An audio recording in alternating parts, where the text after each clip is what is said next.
தமிழ்நாடு இனி 24 வகுப்புகள் முடிஞ்சு இது 25வது வகுப்பு. இதில் நாம் இந்திய அரசமைப்பு சட்டம் பற்றி நிறைய நாம பேசியிருக்கோம். அரசமைப்பு சட்டத்தினுடைய முகப்புரை, அதனுடைய முதல் பகுதியாகிய ஒன்றியம், அப்புறம் 2வது பகுதி, 3வது பகுதி அடிப்படை உரிமைகள் அதிகம் நம்ம போகல. 4 தான் திசைநெறி கோட்பாடுகள், 5 குடியுரிமை பற்றி நாம் ஏற்கனவே விரிவா பேசியிருக்கிறோம். எல்லாவற்றிலும் குறிப்பாக 17வது பகுதி மொழி சம்பந்தப்பட்டது, ஆட்சி மொழி தொடர்பானது. அதை பற்றி நாம் விரிவா பேசியிருக்கிறோம். இப்ப இந்த தேர்தலை ஒட்டி மாநில அரசுக்குரிய அதிகாரங்கள், ஏன்னா ஆளுக்கால் கற்பனை நீளுகிற வரைக்கும் மாநில அரசு அதிகாரங்களை பத்தி பேசிட்டு இருக்கிறாங்க. சில திமுக நண்பர்கள் கூட திமுக ஏன் மாநில சுயாட்சி கேட்டதுன்னே தெரியாம மாநில அரசுக்கு ஏராளமா அதிகாரங்கள் இருக்கு, அதை வைத்து நாங்க ஏராளமா சாதிச்சிருக்கிறோம், வெளிப்படையாக விவாதிப்போம், தேர்தல் முடியட்டும் என்று கூட அழைச்சிருக்கிறாங்க. நான் அதுக்கு அணியமா இருக்கிறேன். தாராளமா நம்ம வெளிப்படையாகவே விவாதிக்கலாம். ராஜமன்னார் குழு அறிக்கையை படிச்சிருக்கிறீங்களா, மாறன் புத்தகம், குச ஆனந்தன் புத்தகம் படிச்சிருக்கலாம், அப்படி கேள்விகள் எழுப்புறாங்க.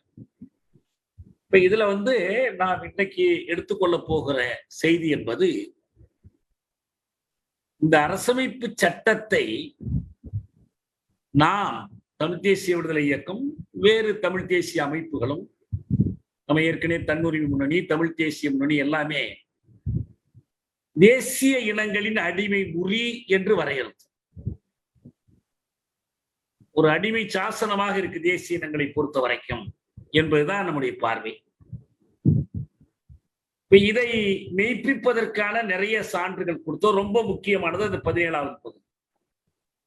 ஒரு அரசமைப்பு சட்டத்தினுடைய 3வது உறுப்பு என்பது எப்படி மாநிலங்களை எப்போது வேண்டுமானாலும் அழித்து விடலாம், கலைத்து விடலாம், ஆனால் ஒன்றியத்தை அப்படி எதுவுமே செய்ய முடியாது என்று இருப்பதை நாம எடுத்து காட்டணும்.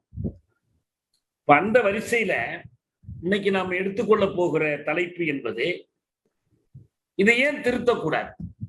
கடைசியா நம்ம நாம் தமிழர் கட்சியினுடைய தேர்தல் நிலைப்பாடுகள் பற்றி விவாதிக்கும் போது கூட அவங்க நாங்க சட்டத்தை திருத்துவதன் மூலமாக இதை கொண்டுட்டு வந்துருவோம், 370 பயன்படுத்துவோம், 371 பயன்படுத்துவோம் என்றெல்லாம் சொன்னாங்க. அந்த 370 371 என்னங்கிறத பத்தி தனியா ஒரு வகுப்புலயே நான் விரிவா பேசினேன். அதனால வேண்டி பொதுவா எழக்கூடிய கேள்வி என்னன்னா, இது மோசமான அரசமைப்பாக இருந்தால் அதையே நம்ம திருத்தக்கூடாது, திருத்திக்கலாமே, அப்படி திருத்தினா என்ன தப்பு, எதுவுமே திருத்த முடியாது ஒன்று இல்லை அப்படின்னு சொல்லி கேள்வி கேட்கக்கூடியவர்கள் இருக்கிறாங்க. அதனால வேண்டி நாம் என்ன பண்றோம், இந்திய அரசமைப்பை திருத்த முடியுமா, திருத்த முடியாதா? திருத்த முடியுமானா, இந்திய அரசமைப்பு இதுவரை சென்ற ஆண்டு வரைக்கும் 104 முறை திருத்தப்பட்டிருக்கு. 104 முறை திருத்தப்பட்டதை மீண்டும் ஒரு முறை திருத்த முடியாது, திருத்தலாம். ஆனா திருத்தங்களுடைய தன்மை என்ன, திருத்துவதற்கான அதிகாரம் என்ன, இதை பற்றியெல்லாம் நம்ம பேசணும். நம்ம பொதுவா என்ன சொல்லிட்டு இருக்கோம்னா, இந்திய நாடாளுமன்றத்தில் 540க்கு மேல் இடங்கள் இருக்கு. தமிழகத்திலிருந்து என்னதான் நாம் முயன்றாலும் நம்மால் 39 இடங்கள் பெறலாம், புதுவை சேர்த்தால் 40 இடங்கள் பெறலாம். இதை வைத்துக் கொண்டு அரசமைப்பு சட்டத்தை எப்படி திருத்த முடியும் அப்படின்னு நம்ம கேட்கிறோம். ஏன் முடியாதுங்கிறதுக்கான விளக்கங்கள் அந்த உறுப்பு அல்லது விதியில் அகச்சான்றுகளாக இருக்கு. அதை நாம் இன்னைக்கு பார்க்கலாம். இதுவரை செய்யப்பட்டிருக்கிற திருத்தங்கள், அவற்றினுடைய அடிப்படையான தன்மை, இப்ப நாம் எதை திருத்தினால் நம்முடைய நோக்கங்களை ஓரளவுக்கு அடைய முடியும், ஆனா அதுக்கு வாய்ப்பு இருக்கிறதா என்பதை பார்க்கிறோம். அரசமைப்பு சட்டத்தினுடைய 368வது உறுப்பு, இதுதான் அரசமைப்பு சட்டத்தை திருத்துவதற்கான நாடாளுமன்ற அதிகாரமும் அதற்கான நடைமுறையும் என்பது இந்த உறுப்பினுடைய தலைப்பு. 368 இது ஒரு அரசமைப்பு சட்டத்தை திருத்துவதாக இருந்தால் எப்படி நாம் திருத்தலாம்? அதற்கு என்ன செய்யணும்? நாடாளுமன்றத்தில் 2 அவைகள் இருக்கு, மக்களவை, மாநிலங்களவை, லோக்சபா, ராஜ்யசபா. ரெண்டில் ஏதாவது ஒன்றில் ஒரு சட்ட முன்வடிவை முன்மொழியணும், அறிமுகப்படுத்தணும். இது பெரும்பாலும் அரசு தான் செய்யும், தனியார் செய்யக்கூடாது என்பதில்லை. அதற்கு நிறைய கட்டுப்பாடுகள், விதிகள் இருக்கு. அப்படி கொண்டு வருகிற அந்த முன்மொழிவை 2 அவைகளிலும் நிறைவேற்றணும், ஏற்றுக்கொள்ளணும். மொத்த உறுப்பினர்கள் எண்ணிக்கையில் பெரும்பான்மையும், அந்த நேரத்தில் கூட்டத்தில் கலந்து கொள்ளுகிற உறுப்பினர்களில் 2/3 பங்கினருக்கு குறையாமலும் அந்த திருத்த யோசனையை ஆதரிக்க வேண்டும். அதாவது 500 பேர் 540 பேர் வைத்துக் கொண்டோம் என்றால் 270 பேருக்கு குறையாமல் அதை ஆதரிக்கணும். அந்த நேர சபையில இருக்கக்கூடியவர்கள் 300 பேர் இருந்தால் அல்லது 500 பேர் இருந்தால் 300 பேருக்கு குறையாமல் அதற்கு ஆதரவு கொடுக்கணும். அது மாதிரி அந்த கணக்கை நீங்க பார்த்துக்கலாம், எப்படி வேணாலும் நம்ம பிரிச்சு வச்சிருக்கோம். அப்ப 300 பேர் இருந்தாங்கன்னு சொன்னா 200 பேர் அதுக்கு ஆதரவு கொடுக்கணும். அப்படி ஒரு 3/2 பங்கு பெரும்பான்மையினுடைய ஆதரவும் கிடைக்கணும். இது ரெண்டும் கிடைத்தால் அரசமைப்பு சட்டத்தை திருத்த முடியும். இதுல இன்னொரு நிபந்தனை இருக்கு, எல்லாத்துக்கும் இல்ல, எல்லா விதிகளுக்கும் இல்ல, சில விதிகளுக்கு மட்டும். இந்த விதிகள் என்னன்னு வரையறுத்திருக்கிறார். அந்த விதிகளுக்கு இதுவும் போதாது. அவையின் மொத்த தொகையில் எளிய பெரும்பான்மையும், அவையில் கலந்து கொள்வோரில் 3/2 பங்கு பெரும்பான்மையும் பெற்றதற்கு பிறகு அது குடியரசுத் தலைவருக்கு போய் குடியரசுத் தலைவர் அந்த திருத்தத்தை சட்டமாக்கணும். ஒவ்வொரு திருத்தமும் ஒரு சட்டம், அமெண்ட்மெண்ட் ஆக்ட்னு தான் பேர். இத்தனாவது திருத்த சட்டம் அப்படின்னு சொல்லுவோம். ஆனா சில குறிப்பிட்ட உறுப்புகளை திருத்துவதாக இருந்தால் இதை தவிர மாநில சட்டப்பேரவைகளுக்கு அதை அனுப்பணும். இந்த மாநில சட்டப்பேரவைகளில் பாதிக்கு குறையாமல் அந்த திருத்தத்துக்கு ஆதரவு கொடுக்கணும். கொடுத்தால் அது திருத்த சட்டம் நிறைவேற்றப்பட்டதாக பொருளாகும். இதுதான் அரசமைப்பு சட்டம் சொல்லக்கூடிய விதி. இதற்கு எப்படி நாடாளுமன்றத்தை கூட்டணும், கொள்ளணும், எல்லாத்த பத்தியும் விரிவா அவங்க சொல்லியிருக்கிறாங்க. இதை பற்றிய ஒரு விவாதம் அரசமைப்பு பேரவையில் நடந்துச்சு. அரசமைப்பு சட்டத்தை திருத்துவது எளிதாக இருக்க வேண்டும் என்று நிறைய உறுப்பினர்கள் வாதிட்டாங்க. ஏன் அவங்க வாதிட்டாங்கன்னா அதற்கு காரணம் இருந்துச்சு. ஏனென்றால் அரசமைப்பு பேரவை என்பது வயது வந்த அனைவருக்கும் வாக்குரிமை அடிப்படையில் அனைத்து மக்களாலும் தேர்ந்தெடுக்கப்பட்ட ஒரு பேரவை அல்ல. அப்படி இல்லாமல் அது எப்படி இருந்துச்சுன்னா, குறிப்பிட்ட அன்னைக்கு இருந்த பிரிட்டிஷ் இந்தியாவினுடைய சட்டப்பேரவைகளால் தேர்ந்தெடுக்கப்பட்ட உறுப்பினர்களையும், அன்னைக்கு இருந்த பிரின்சிலி ஸ்டேட்ஸ் எனப்படுகிற குறுநில மன்னர்கள், சமஸ்தானாதிபதிகள், அவருடைய பிரதிநிதிகளையும் கொண்ட சபையாக அந்த சபை இருந்துச்சு. அப்படி ஒரு சபை இயற்றுகிற சட்டத்தை எதிர்காலத்தில் நாடாளுமன்றம் எப்படி இருக்க போகுது? வயது வந்த அனைவருக்கும் வாக்குரிமை கொடுக்கக்கூடிய ஒரு நாடாளுமன்றமாக அப்படி தேர்ந்தெடுக்கப்படும். எனவே சரியான ஒரு மக்கள் பகராண்மை, மக்களுடைய பிரதிநிதித்துவம் இல்லாத ஒரு சபை நிறைவேற்றுகிற சட்டத்தை ஒரு சிலர் கேட்டாங்க, ஒரு 10 ஆண்டுகளுக்காவது எளிதில் திருத்துற மாதிரி இடம் கொடுக்கணும், திருத்துவது கடினமா இருக்கக்கூடாது அப்படின்லாம் கேட்டாங்க. ஆனால் அப்படி இல்லை, அது ஒன்றும் கடினம் இல்லை, எளிதில் திருத்தலாம்.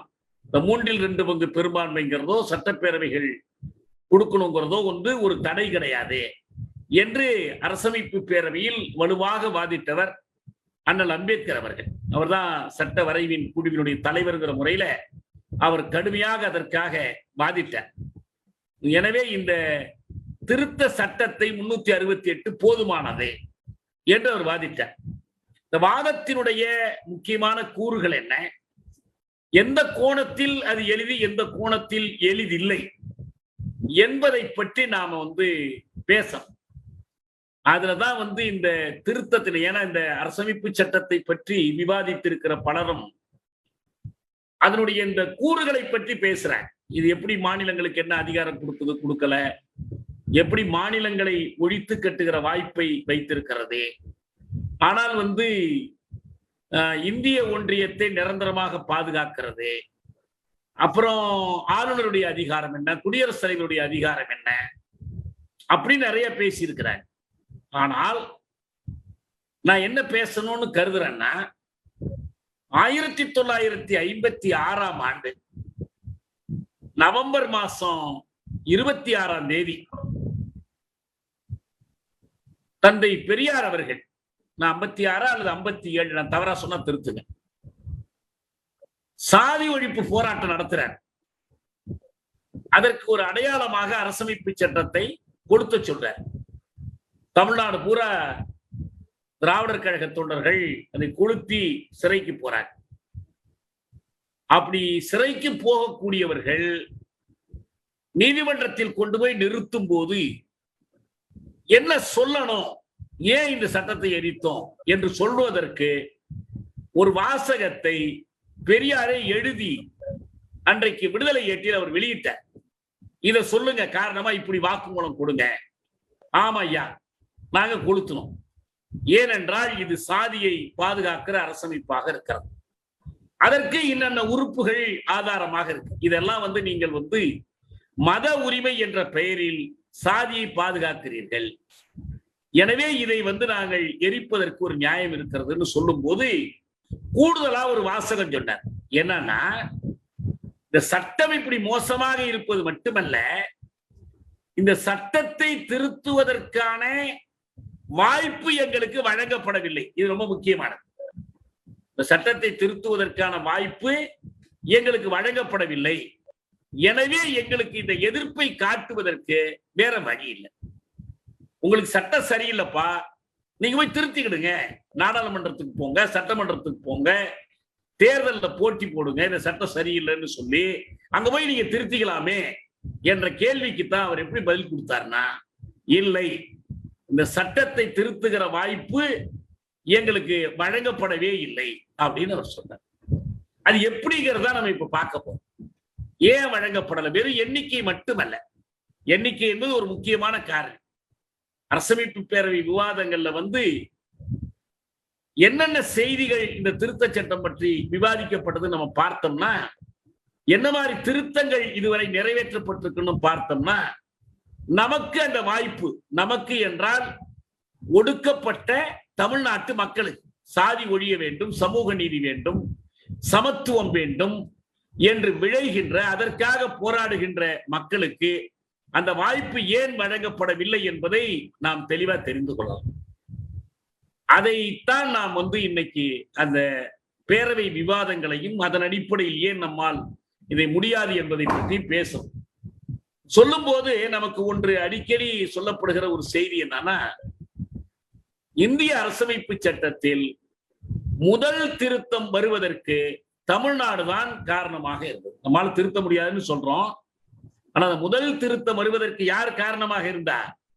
தமிழ்நாடு காரணமாக இருந்துச்சு. எப்படின்னா, அரசமைப்பு சட்டத்தினுடைய 15வது உறுப்பின்படி சமூக வழியில், கல்வி வழியில் பிற்படுத்தப்பட்டவர்களுக்கு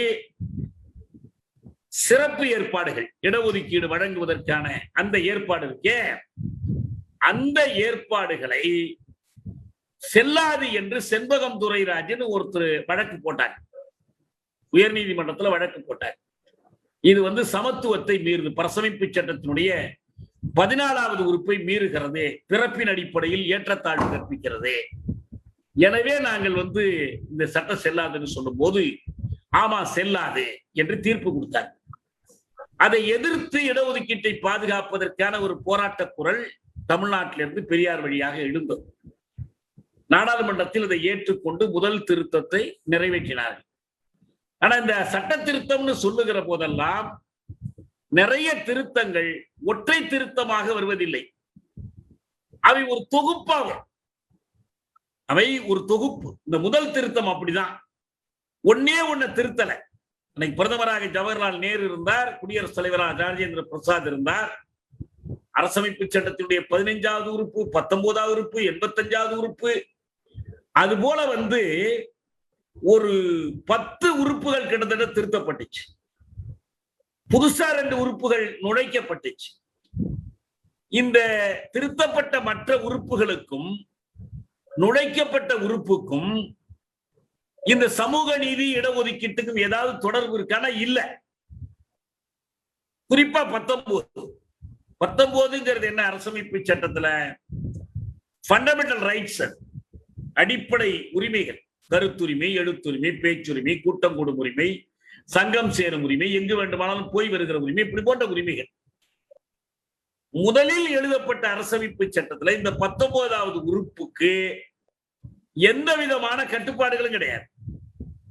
ஆனா இப்ப என்ன பண்ணாங்கன்னா, அந்த 19வது உறுப்புல ஒரு துணை உறுப்பை சேர்த்து இன்னென்னதெல்லாம் இதுல கட்டுப்பாடுகள், இதை கட்டுப்படுத்தலாம், பொது ஒழுங்கு கருதி, அண்டை நாடுகளுடனான நட்புறவு கருதி என்று சில கட்டுப்பாடுகளை விதிப்பதற்கு, அதாவது கருத்து சுதந்திரத்திற்கு ஒரு கட்டுப்பாடு விதிப்பதற்கு, எல்லை விதிப்பதற்கு இதே முதல் திருத்தம், எந்த முதல் திருத்தம் இடஒதுக்கீட்டை பாதுகாப்பதற்காக கொண்டு வரப்பட்டதோ அதே முதல் திருத்தத்தை பயன்படுத்தினார். அதே போல புதிதாக ஒரு சில உறுப்புகளை சேர்த்து அரசமைப்பு சட்டத்தினுடைய அட்டவணைகளில் ஒரு புதிய அட்டவணை கொண்டு வந்தாங்க.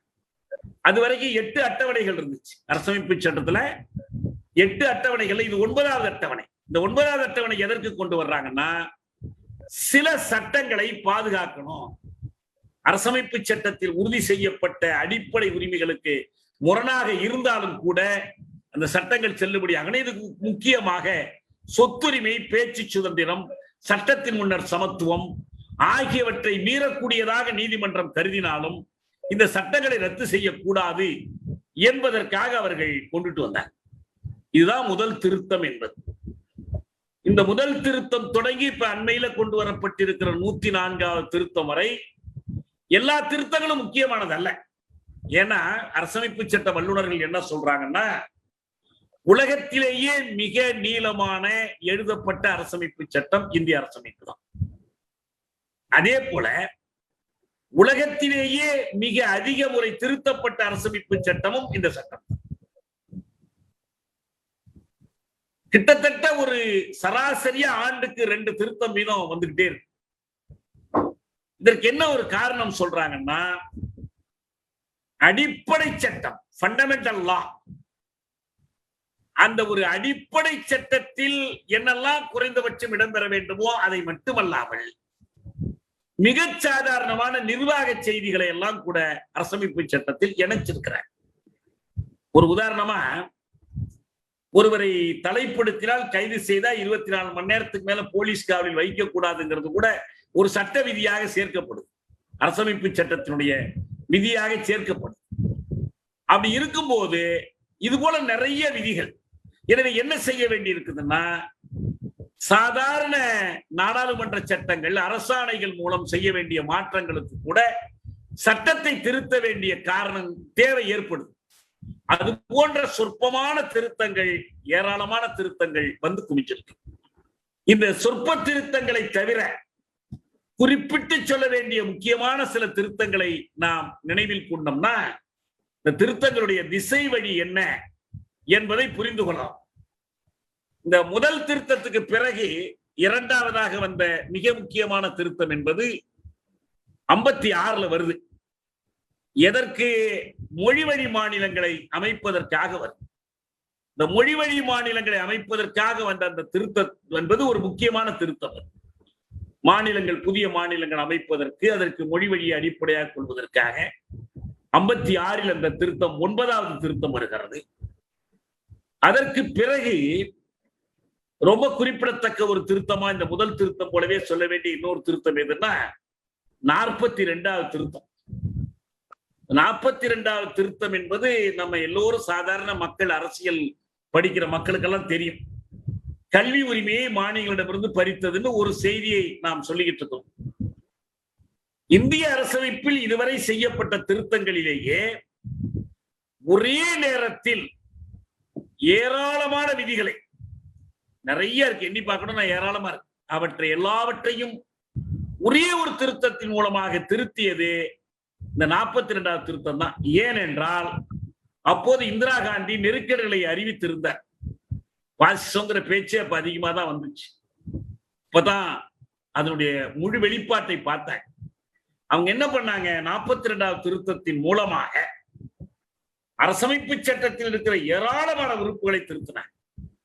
நான் அடிக்கடி சொல்லி இருக்கிறேன், இந்திய அரசமைப்பு சட்டத்தில் முகப்புரைக்கு வெளியில் தேசம் என்ற சொல் கிடையாது.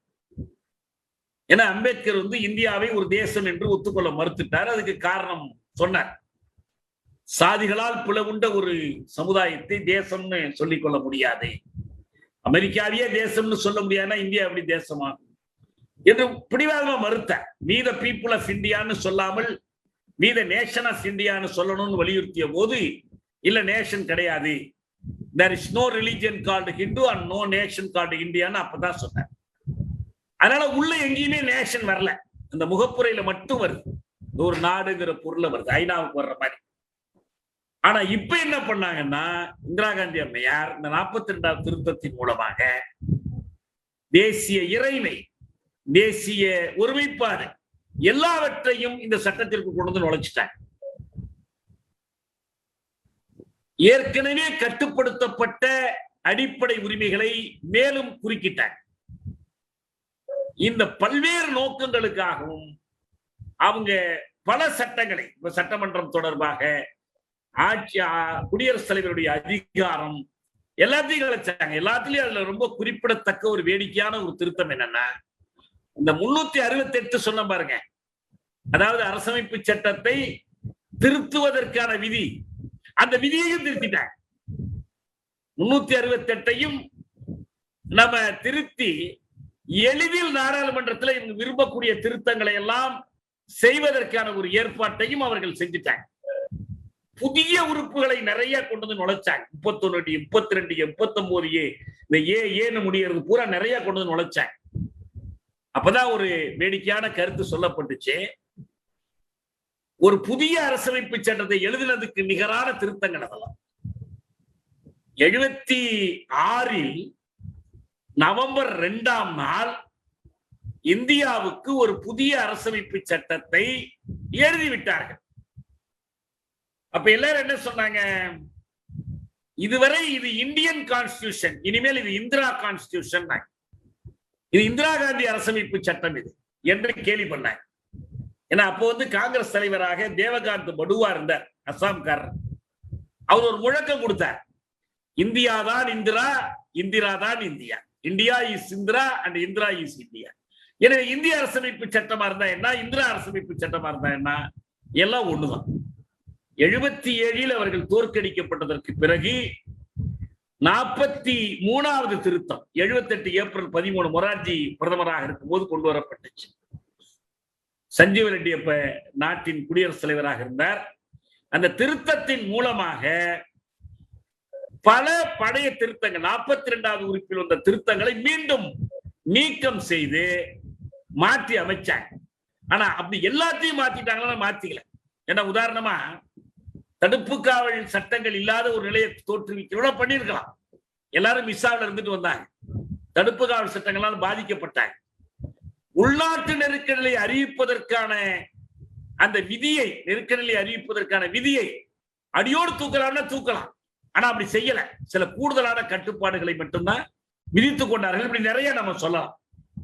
அது முழுமையாக செய்து முடிக்கப்படல, அப்படியே தான் நீடிச்சு. இன்னொன்னு, அந்த நெருக்கடிகளினால் பாதிப்புற்றவை தனி மனித உரிமைகளும் சுதந்திரங்களும் மட்டுமல்ல, இந்த மாநில உரிமைகள் சுதந்திரங்கள்ங்கிறத பறிச்சுட்டாங்க. அவங்களுக்கு தேவையான மாநில அரசுகளுக்கு ஓராண்டு பதவிக்காலம் நீட்டிப்பு கொடுத்தாங்க. 76 ஜனவரி 30ஆம் தேதி தமிழ்நாட்டில் கலைஞர் தலைமையிலான திமுக ஆட்சி கலைக்கப்பட்டது. தமிழ்நாடு குஜராத்தும் தீவுகளா இருப்பதா அப்ப சொன்னாங்க. இப்ப இதை இந்த மாதிரி கலைக்கிறதுக்கான அதிகாரத்தை எல்லாம் நீக்கிட்டாங்களா, நீக்கல. பின்னால பொம்மை வழக்குல மட்டும்தான் ஒரு கட்டுப்பாடு வந்துச்சு தவிர அது நீக்கப்படல. இன்னும் சொல்ல போனால் பஞ்சாப், காஷ்மீர் போன்ற மாநிலங்களில் மீண்டும் மீண்டும் தேர்தல் நடத்தாமல் குடியரசுத் தலைவர் ஆட்சியை நீடிப்பதற்காக 356வது உறுப்பு திருத்தப்பட்டுச்சு. மீண்டும் இந்திரா காந்தி ஆட்சி தான், ஜெயில் சிங் தான் குடியரசுத் தலைவர் இருந்தார். 48வது திருத்தம் என்பது அப்படிப்பட்ட ஒரு திருத்தம் தான். இவையெல்லாம் முக்கியமான சில திருத்தங்கள். இந்த திருத்தங்களின் வாயிலாக அரசமைப்பு சட்டம் மீண்டும் மீண்டும் பலமுறை திருத்தப்பட்டது. அப்புறம் இன்னொன்னு என்ன, நம்ம இந்த ஆட்சி மொழிகளுடைய அட்டவணை இருக்கு இல்லையா, 8ஆம் அட்டவணை. 8ஆம் அட்டவணையில தொடங்கும் போது 14 மொழிகள் இருந்துச்சு. நீங்க நாடாளுமன்றத்தில் அண்ணா உரைகள்ல பாத்தீங்கன்னா 14 மொழிகளையும் ஆட்சி மொழிகள் ஆக்கணும், இந்த 14 தேசிய மொழிகள் என்று ஒரு வாதிடுவார். அதுல புதுசா சில மொழிகளை சேர்த்தார். மக்கள் கோரிக்கை போராட்டங்களால கொங்கன், மணிப்பூரி, நேபாளி இது போன்ற மொழிகள் சேர்க்கப்பட்டுச்சு. அதற்காக சில திருத்தங்கள் கொண்டு வரப்பட்டுச்சு. இப்ப இருக்கிற மொழிகளுடைய எண்ணிக்கை உங்களுக்கு தெரியும் 22. அந்த 22 மொழிகள்ல ஆங்கிலம் கிடையாது, சமஸ்கிருதம் உண்டு. அந்த மொழிகளை எல்லாம் இப்படி சேர்த்தாங்க. இன்னும் சில மொழிகளை மக்கள் பேசாத மொழிகளை கூட இப்ப சிந்தி போன்ற மொழிகள், சிந்தி மாகாண தமிழ் இந்து கிடையாது. ஆனா அந்த இந்திய பாகிஸ்தான் பிரிவினையின் போது தமிழ்நாட்டுக்கு பெயர்ந்து வந்த சிந்தி வணிகர்களுடைய கோரிக்கை, குறிப்பா லால்கிஷன் அத்வானி ஒரு உதாரணம். அவர் ஒரு சிந்தி, அவர் பாகிஸ்தான்ல இருந்து வந்தவர் தான். அவர்களுக்காக அந்த மொழியெல்லாம் அவங்க புதுசா சேர்த்து கொண்டாங்க. இது எல்லாம் அப்ப நடந்த முக்கியமான திருத்தங்கள். ஒரு சில திருத்தங்களை பொறுத்த வரைக்கும் ரொம்ப முக்கியமா நம்ம இன்னைக்கு விவாதிக்கக்கூடிய முக்கியமான திருத்தங்கள், ஏற்கனவே நாம் ராஜமன்னார் குழு அறிக்கையிலும் முரசொலிமாறனுடைய புத்தகத்திலும் கூசானந்தனுடைய புத்தகத்திலும் வரி வருமானம் தம் மாநிலங்களுக்கு போதாதே, மக்களுக்கு நன்மை செய்யக்கூடிய அதிகாரங்களை கொடுத்து விட்டு செலவு செய்வதற்கு காசு இல்லாத அளவுக்கு வரிகளை எல்லாம் இந்திய அரசு வாங்கி குவிக்கிறது. நிதிநிலை அறிக்கை தயாரிப்பதற்கு கூட இந்திய அரசிடம் போய்தான் கைகட்டி நின்று காசு வாங்கி கொண்டு வந்தால் நிதிநிலை அறிக்கை போட முடிகிறது என்று சொல்லிட்டு இருந்தாங்க. இப்ப அந்த குறையை மேலும் மோசமாக்குகிற விதத்தில் கொண்டு வரப்பட்ட திருத்தம் தான் குட்ஸ் அண்ட் சர்வீசஸ் டாக்ஸ், சரக்கு சேவை வரி. இது 101வது திருத்தத்தின் மூலமாக இது கொண்டு வரப்பட்டுச்சு. இந்த 101க்கு ஏற்ற மாதிரி நிறைய உறுப்புகள் திருத்தப்பட்டுச்சு. 246 தொடங்கி 286 வரைக்கும் பல்வேறு உறுப்புகளை வரிசையா இல்ல விட்டு விட்டு திருத்தினாங்க. சில உறுப்புகளை அடியோடு நீக்கிட்டாங்க, பழைய உறுப்புகளை எல்லாம் நீக்கினாங்க. இது குட்ஸ் அண்ட் சர்வீஸ் ஜிஎஸ்டி கொண்டு வருவதற்காக செய்யப்பட்ட திருத்தம். இது 101வது திருத்தம். இது அதற்கு பிறகு வந்த ஒரு திருத்தம் என்பது மிக முக்கியமான திருத்தம். இப்பயும் நம்ம விவாதித்துக் கொண்டிருக்கிற திருத்தம். அதுதான் இந்த எக்கனாமிக்கலி வீக்கர் செக்ஷன்ஸ், பொருளியலில் நலிந்த பிரிவினருக்கு 10% இடஒதுக்கீடு. ஏன்னா இந்த 10% இடஒதுக்கீட்டுக்கான சட்ட திருத்தத்திலே அவங்க மிக தெளிவா என்ன சொல்லியிருக்காங்கன்னா, சமூக வழியிலும் கல்வி வழியிலும் பிற்பட்ட குடிமக்கள் அல்லாத, அட்டவணை சாதிகள், அட்டவணைப்படக்கூடியகள் அல்லாத சில பிரிவினருக்கு என்ன கொண்டு வரணும், 10 விழுக்காடு அதிகபட்சம் இடஒதுக்கீடு கொண்டு வர. அதற்கு அரசமைப்பு சட்டத்தினுடைய 15வது உறுப்பை திருத்துறாங்க. 16வது உறுப்பில் ஒரு கூறினை சேர்க்கிறாங்க. இதுதான் அந்த திருத்தம். இன்னைக்கு அந்த திருத்தம் நீதிமன்றத்தில் இருக்கு. இது என்ன போது நமக்கு தெரியாது. அந்த 101 ஜிஎஸ்டி, இது 103வது திருத்தம். இதுதான் நமக்கு இது வரைக்கும் வந்திருக்கிற திருத்தங்கள். இந்த கடைசியா 104வது திருத்தம் என்பது இந்த இடஒதுக்கீட்டை தொடர்வதற்கான 10 ஆண்டுக்கு ஒரு முறை நிறைவேற்றிட்டு இருக்காங்க. 10 ஆண்டு இருந்துச்சு, அப்புறம் ஒவ்வொரு 10 ஆண்டுக்கு ஒரு முறையும் அதை மேலும் 10 ஆண்டு மேலும் 10 ஆண்டு என்று நீடிக்கிறார். இப்ப இதாக நமக்கு திருத்தங்களுடைய வரலாறு என்பது இது முக்கியமான திருத்தங்கள். இப்ப நம்ம இந்த திருத்தங்கள்ல எதுவுமே, அதாவது சில நல்ல திருத்தங்கள் இருக்குதுன்னா, கல்வி உரிமைக்காக வந்த சட்ட திருத்தம் இருக்கு, பஞ்சாயத்துகளுக்கு அதிகாரம் கொடுக்க வேண்டும் என்பதற்காக வந்த சட்ட திருத்தங்களும், அதற்காக சேர்க்கப்பட்ட அட்டவணை, ஒரு புதிய அட்டவணையே சேர்க்கப்பட்டுச்சு, அதெல்லாம் இருக்கு. அதே போல தகவல் உரிமை சட்டத்திற்காக செய்யப்பட்ட ஏற்பாடுகள், அதற்காக செய்யப்பட்ட திருத்தங்கள்லாம் இருக்கு. ஆனா நம்ம கோணம் என்னன்னா, சமூக நீதி பொறுத்த வரைக்கும் நம்ம பார்த்துட்டோம். அவங்க முதல் திருத்தம் ஒன்று அப்படி வந்துச்சு. ஆனா இப்ப இந்த 103வது திருத்தம் கடைசியா வந்திருக்கிற திருத்தம் என்பது உயர் வகுப்பினருக்கு இடஒதுக்கீடு யாருக்கு சமூக ரீதி கல்வி ரீதியிலான பின்தங்கிய நிலையில் இல்லாதவர்கள் அவங்களே ஒத்துக்கிறாங்க. Other than socially and educationally backward sections சொல்றாங்க. அவங்க அல்லாதவர்களுக்கு அவங்க பொருளியல் காரணத்திற்காக அவங்களுக்கு கொண்டு வர்றாங்க. இதனுடைய விளைவுகள் நம்ம பார்த்துட்டு இருக்கோம். எப்படி அவங்களை எல்லாம் குறிப்பா பார்ப்பனர்களுக்காக கொண்டு வரப்பட்ட ஒரு திருத்தம். இந்த திருத்தத்தை எதிர்த்தது தமிழ்நாட்டில் திமுக எதிர்த்துச்சு, அண்ணா திமுக எதிர்த்துச்சு. ஆனால் காங்கிரஸோ சிபிஎம்மோ இதை எதிர்க்கிற அவங்க இந்த திருத்தத்தை எதிர்த்து ஓட்டு போட மறுத்தாரு. ஏன்னா வடநாட்டில் ஓட்டு தேர்தலை தீர்மானிக்கக்கூடியது என்று காரணம் சொன்னாங்க. அதுதான் இந்த எக்கனாமிக்கலி வீக்கர் செக்ஷன்ஸ்க்காக கொண்டு வரப்பட்ட ஒன்று. இந்த பின்னணியில தான் நாம் என்ன பார்க்கிறோம்னா, ஒன்று, அரசமைப்பு சட்டத்தினுடைய 17வது பகுதியில் எந்த திருத்தமும் செய்யப்படவில்லை. பார்ட் 17 ஏன் நான் 17 குறிப்பிட்டு சொல்றேன்னா, இந்த ஆண்டுகளில் 50 இருந்து இன்னைக்கு 72 ஆண்டுகளாக தமிழ்நாட்டில் நடந்திருக்கிற மிகப்பெரிய போராட்டங்கள் எதற்கு எதிராக நடத்தப்பட்டிருக்கு? 17வது பகுதிக்கு எதிராக நடத்தப்பட்டிருக்கு. அதாவது 343 முதல் 351 வரையிலான 9 உறுப்புகளுக்கு எதிராக நடத்தப்பட்டதுதான். இந்திய சொன்ன அந்த 17வது பகுதி என்பது இந்த 9 உறுப்புகள் என்பவை அயல்மொழி திணிப்புக்கான பகுதி, அயல்மொழி திணிப்புக்கான உறுப்புகள். இந்தி திணிப்பு மட்டுமல்ல, சமஸ்கிருத திணிப்பு மட்டுமல்ல, ஆங்கில திணிப்புக்குமான உறுப்புகள்.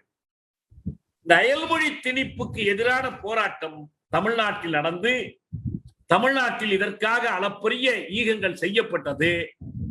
ஆனால் இந்த 17வது பகுதியில் எந்த திருத்தமும் செய்யப்படலை. இன்னொன்னு முக்கியமா சொல்லணும், இந்த 17வது பகுதியில் ஒரே ஒரு விதி, இந்த 348ல ஒரு துணை விதி இருக்கு. அது இந்த மாநில மொழிகளுக்கு தரப்பட்ட ஒரு மிகச்சிறிய சலுகை. சலுகை என்ன சொல்லுது? நம்ம பலமுறை சொல்லியிருக்கோம். இத ஒரு மாநில ஆளுநர் குடியரசுத் தலைவரின் ஒப்புதலை பெற்று அந்த மாநிலத்தில் இடம்பெற்றிருக்கிற உயர் நீதிமன்றத்தில் இந்தி அல்லது அந்த மாநிலத்தின் மொழியை வழக்காடுவதற்கான மொழியாக பயன்படுத்த அனுமதிக்கலாம். இது ரொம்ப கவனமா இருக்கணும் வார்த்தைகள். ஆளுநர் உத்தரவு போடலாம். எப்படி? குடியரசுத் தலைவர்கிட்ட முன்னால கேட்டுக்கிட்டு உத்தரவு போடணும். அப்படி உத்தரவு போடும்போது என்ன வருது? முதல்ல எது வருது? இந்தி. தமிழ்நாட்டில் தமிழ்நாடு ஆளுநர் குடியரசுத் தலைவர் அனுமதி பெற்று இந்தியை சென்னை உயர் நீதிமன்றத்தில் வழக்காடு மொழியாக பயன்படுத்தலாம். அடுத்தபடி என்ன வருது? இந்தி இல்ல, யாரும் இந்திய போய் மாநில மொழியை விட்டுட்டு கேட்க போறதில்ல, இந்திக்காரங்களை தவிர. இரண்டாவதாக என்ன வருதுன்னா, அந்த மாநிலத்தில் ஆட்சி மொழிகளாக பயன்படுத்தப்படுகிற மொழிகளில் ஒரு மொழியை, தமிழ்நாட்டில் தமிழ் மட்டும்தான், எனவே தமிழை பயன்படுத்தலாம் என்று ஒரு விதி இருக்கு. அதாவது இந்த 17வது பகுதி மொத்தத்திலும் ஒரு மாநில மொழிக்கு காட்டப்படுகிற நிபந்தனைகளோடு கூடிய ஒரு அற்ப சலுகை இது. ஆனால் இதை கூட இன்று வரை அனுமதிக்க மறுக்கிறாங்க. முதல்ல நாம தான் தமிழ் தேசிய அமைப்புகள் சார்பில் தான் இந்த கோரிக்கை எழுப்பினோம். இப்படி எல்லாம் சட்டத்திலேயே இல்லைன்னு சொல்லி ஜெயலலிதா சட்டப்பேரவையிலேயே சொன்னாங்க.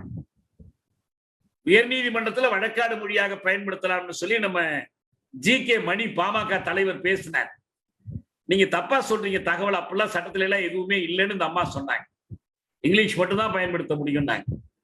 அப்புறம் திமுக ஆட்சி காலத்துல இதற்காக வேண்டி சட்டப்பேரவையில ஒரு தீர்மானமே போட்டோம். தீர்மானமே தேவையில்லைதான், ஆனா போட்டாங்க. போட்டு அது ஆளுநர்கிட்ட கொடுத்து ஆளுநரை கடிதம் எழுத வச்சாங்க. அதற்கு ஒப்புதல் கிடைக்கல. குடியரசுத் தலைவர் ஒப்புதல் கொடுக்கல. குடியரசுத் தலைவர் ஒப்புதல் கொடுக்கல, இந்திய அரசு ஒப்புதல் கொடுக்கல. தலைமை நீதிபதியினுடைய கருத்து கேட்டு அனுப்புனாங்க. தலைமை நீதிபதியா இருந்தவர் பாலகிருஷ்ணன். அவர் என்ன எழுதினார்னா, இது போல செய்தால் ஒருமைப்பாடு கெட்டு போயிடும். எல்லா உயர்நீதிமன்றத்திலையும் ஒரே மாதிரி இருக்கணும். வேண்டுமானால் நீங்க ஒண்ணு செய்யுங்க, முதல்ல இந்திய பயன்படுத்துங்க, அப்புறம் மாநில மொழியை பார்க்கலாம்னு சொன்னாங்க.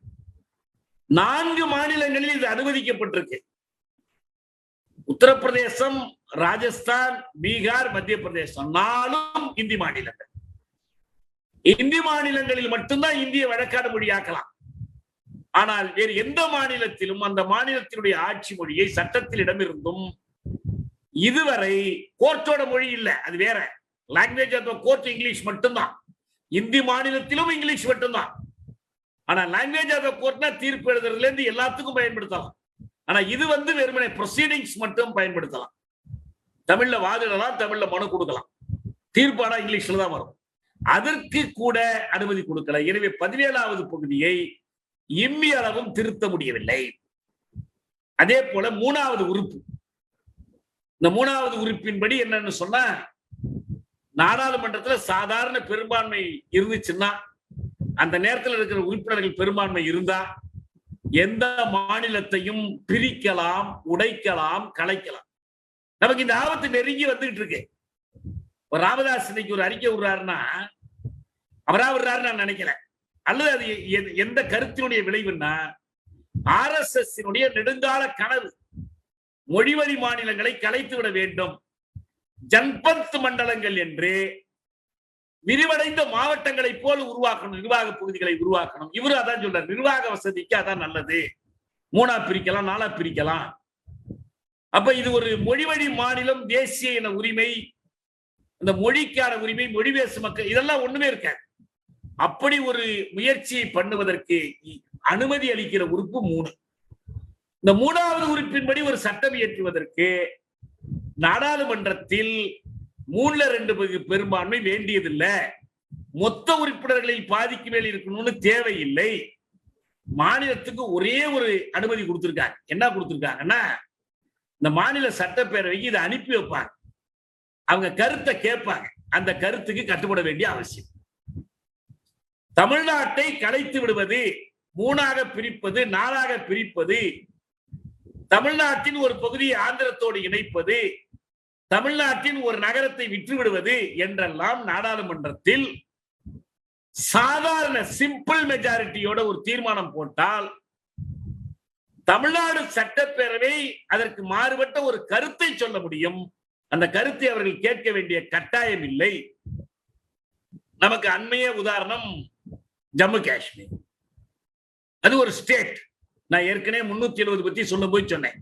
370 உண்மையான உள்நோக்கமே என்னன்னா, அரசமைப்பு சட்டத்தின் 1வது உறுப்பு அதுக்கு பொருந்தும்னு சொல்றதுதான், பொருந்தும்னு சொல்லிட்டாங்க. அப்ப ஃபர்ஸ்ட் ஷெட்யூல், முதல் அட்டவணை இருக்குல்ல, மாநிலங்கள் பட்டியல், அதுல ஜம்மு காஷ்மீர் சேர்த்தாச்சு. சேர்க்கறதுக்கு தான் இந்த 370 பயன்பட்டுச்சு, அந்த மக்களுக்கு எதுவுமே பயன்படல. அதே போல என்ன பண்ண முடியும்னா, இந்த மாநிலங்கள் இந்த உறுப்பை இதுவரை திருத்தவில்லை, திருத்த யாரும் முற்பட்டதே இல்லை. ஏன்னா ஒரு தனிப்பட்ட ஒரு உறுப்பினர் இதற்காக ஒரு சட்ட முன்வடிவு கொண்டு வர விரும்பினார்னா அவர் என்ன செய்யணும் அப்படின்னா, அதுக்கு ஒரு கமிட்டி இருக்கும். இந்த கமிட்டி கையில் அந்த நாடாளுமன்ற குழுவிடம் கொண்டு போய் இவருடைய பிரைவேட் பில்ல கொடுக்கணும், தனி நபர் மசோதாவை கொடுக்கணும். அவர்கள் என்ன பண்ணுவாங்கன்னா, இதனுடைய தேவையை ஆராய்வாங்க, அரசாங்கத்தோட கலந்து பேசுவாங்க. எல்லாம் முடிஞ்சதுக்கு பிறகு இவருக்கு போதிய ஆதரவு இருக்குது அதை முன்மொழிவதற்குன்னா அவர் முன்மொழியலாம், தோக்கடிச்சிருவாங்க, அவ்வளவுதான். இதுவரை இந்திய அரசமைப்பு சட்டத்தில் தனிநபர் மசோதா என்ற முறையிலோ எதிர்க்கட்சிகளின் முன்மொழிவு என்ற முறையிலோ ஒரு திருத்தம் கூட செய்யப்பட்டதில்லை. இந்த 104 திருத்தத்துல ஒண்ணு கூட கிடையாது. திமுக ஒரு திருத்தம் கொண்டு வர்றாங்கன்னு வச்சுங்க, திமுக உறுப்பினர்கள் இந்த 17வது பகுதியை மாத்தணும், நீக்கணும், 341 நீக்கணும், சமஸ்கிருதத்தை திணிப்பதற்கு வழி செய்கிற 351 நீக்கணும், அல்லது நீதிமன்ற மொழியாக ஆங்கிலத்தை வலியுறுத்துகிற பகுதியை நீக்கணும்னு அவங்க ஒரு சட்ட திருத்தம் கொண்டு வந்தாங்கன்னா அதை கொண்டு போய் நிறைவேற்றவே முடியாது, முன்மொழியவே முடியாது. முதல்ல அந்த கமிட்டி கிட்ட கொடுக்கணும், கமிட்டி ஒத்துக்கொள்ளணும், ஒரு ஒப்புக்கு ஒரு விவாதத்துக்கு கூட கொண்டு வர முடியாது. வேற தலைப்புல பேசும்போது நீங்க விவாதிக்கலாம், ஆட்சி மொழி சட்டம் மற்ற விவாதத்தில் விவாதம் தான் பண்ணலாம். அதை இயற்றுவதற்கு நிறைவேற்றுவதற்கான வாய்ப்பு அடியோடு இல்லை. நீங்க கேட்டு பாருங்க, 57ஆம் ஆண்டு 2 நாடாளுமன்ற உறுப்பினர்கள் தேர்ந்தெடுக்கப்பட்டு போனாங்க நாடாளுமன்றத்துக்கு திமுக சார்பில். ஈவேகி சம்பத்தும் தர்மலிங்கமும் நினைக்கிறேன். அடுத்தடுத்து நல்ல சிறந்த நாடாளுமன்ற வல்லுநர்கள்லாம் போனாங்க. இரா செழியன் போனாரு, நாஞ்சில் மனோகரன் போனாரு. மாநிலங்களவையில 62ல அண்ணாவே போயிட்டார். காஞ்சிபுரத்துல தோற்ற பிறகு மாநிலங்களவை உறுப்பினராய் போயிட்டார். ஏன் இந்த மொழி சட்டம் குறித்து ஒரு திருத்தத்தை இவங்க முன்மொழியல? ஏன் அரசமைப்பு சட்டத்துக்கு திருத்தம் கொண்டு வரல? கொண்டு வரணும்னு ஆசை இருக்கும், கொண்டு வரவே முடியாது. அரசமைப்பு சட்ட திருத்தம் என்றாலே நடைமுறையில் பொது விதி, அதை அரசாங்கம் தான் கொண்டு வரும். தனிநபர்களோ எதிர்கட்சிகளோ கொண்டு வந்து நிறைவேற்ற முடியாது. 368 அதுக்கு வாய்ப்பு இருக்கு, ஆனா நடைமுறைப்படுத்த முடியாது. இதான் அடிப்படை திருத்தங்கள் வந்ததே இல்லை. இப்ப ஆளுநர் அதிகாரங்கள் இருக்கு. இந்த ஒரு செல்வ புவியரசன் ஒரு நண்பர் தமிழ் ஹிந்துல ஒரு கட்டுரை எழுதியிருக்கார் 2 நாள் முந்தி. நாம் இன்னும் வைஸ்ராய் காலத்தில் தான் வாழ்கிறோமா என்று. அதான் உண்மை. நீங்கள் மாண்டேகு சென்ஸ்வோர்டு சீர்திருத்த காலத்தில் வந்த இரட்டை ஆட்சி முறை இன்றும் தொடர்கிறது. இது என்னுடைய கருத்து இல்ல, அண்ணா சொன்னது. 67ல சொன்னாரே, இன்றும் இரட்டை ஆட்சி தான். அந்த இரட்டையாட்சி முறை எப்படி இருக்குதுன்னு சொன்னா, குடியரசுத் தலைவர் கூட ஏதோ ஒரு விதத்தில் எம்பிக்களால் தேர்ந்தெடுக்கப்படணும், எம்எல்ஏக்களால் தேர்ந்தெடுக்கப்படணும். பிரதமர் மக்களால் தேர்ந்தெடுக்கப்பட்ட நாடாளுமன்ற உறுப்பினர்களால் தேர்ந்தெடுக்கப்படுகிறார். அமைச்சர்கள் ஒன்று தேர்ந்தெடுக்கப்பட்ட அமைச்சர்களான அமைச்சர்களாகி 6 மாதத்துக்குள் தேர்ந்தெடுக்கப்படணும். மன்மோகன் சிங் பிரதமராக இருந்தார், ஆனால் மாநிலங்களவையில் தான் தேர்ந்தெடுக்கப்பட்டார். ஆனால் மாநிலங்களவைக்கு தேர்ந்தெடுக்கப்படுவதற்கும் மக்களால் தேர்ந்தெடுக்கப்பட்ட சட்டப்பேரவை உறுப்பினருடைய ஆதரவு வேண்டும். இப்ப குடியரசுத் தலைவர் கூட மறைமுகமாக மக்களால் தேர்ந்தெடுக்கப்படுறார். ஆனால் மக்களுக்கு எந்த தொடர்புமே இல்லாமல் நியமிக்கப்படுகிற ஒருவர் தான் ஆளுநர். எப்படி அன்றைக்கு பிரிட்டிஷ் மகாராணி வைஸ்ராய்களையும் ஆளுநர்களையும் அல்லது கவர்னர் ஜெனரல்களையும் நியமித்தார்களோ, அதே போல இந்திய குடியரசுத் தலைவரால் நியமிக்கப்படுகிற பதவிதான் ஆளுநர் பதவி. அரசமைப்பு சட்டம் என்ன சொல்லுதுன்னா, ஆளுநர் இந்த மாநிலத்தை ஆட்சி செய்வதற்காக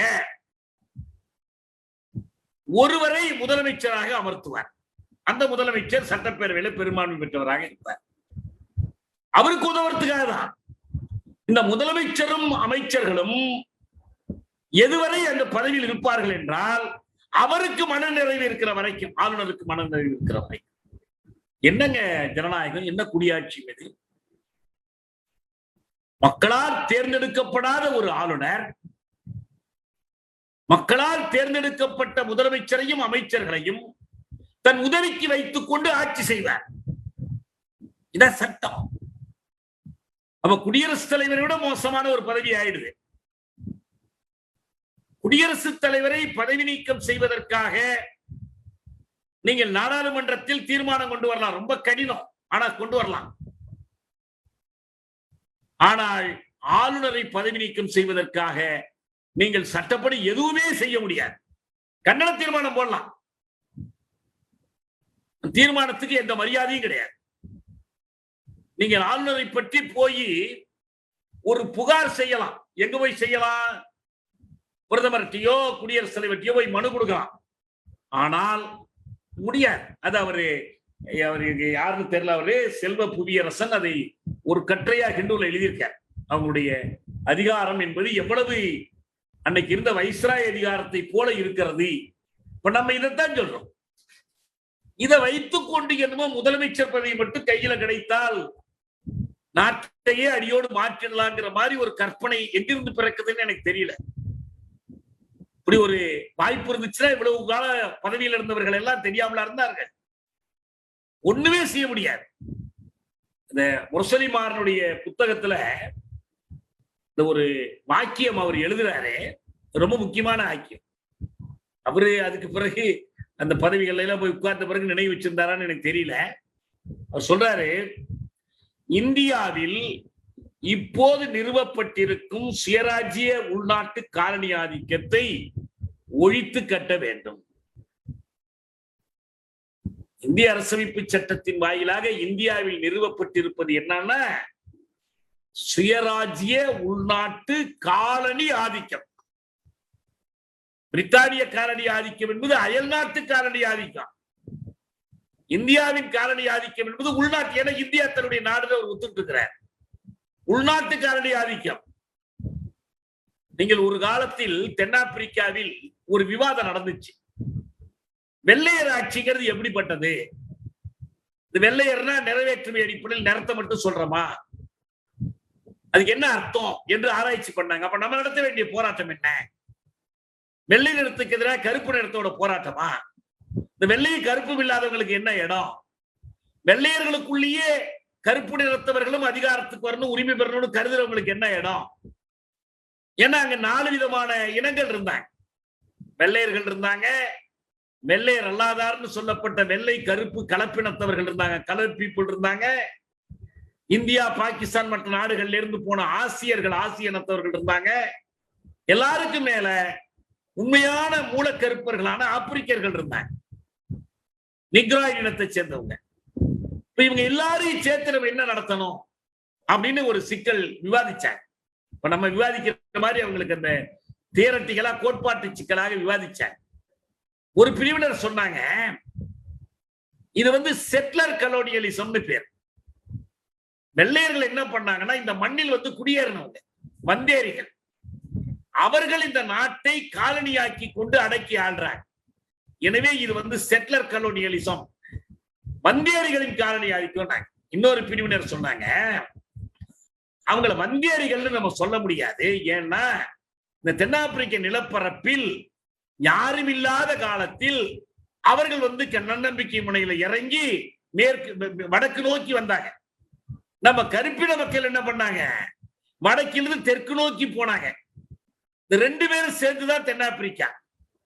எனவே அவர்கள் வந்தேரிகள் கிடையாது, இதை மன்னிக்கணும், வந்தேரிகள் கிடையாது, உள்நாட்டுக்காரர்கள். எனவே அவர்களுடைய காலனி ஆதிக்கத்துக்கு என்ன பேருனா இன்டர்னல் காலனியலிசம், உள்நாட்டு காலனி ஆதிக்கம். சரி, இன்டர்னல் காலோனியலிசம், செட்டிலர் கலோனியலிசம், எந்த கலோனியலிசமா இருந்தாலும் சரி, இந்த காலனி ஆதிக்கத்துக்கு எதிராக நடத்துகிற போராட்டத்திற்கு என்ன பேரு? தேசிய விடுதலை போராட்டம், south African national liberation struggle.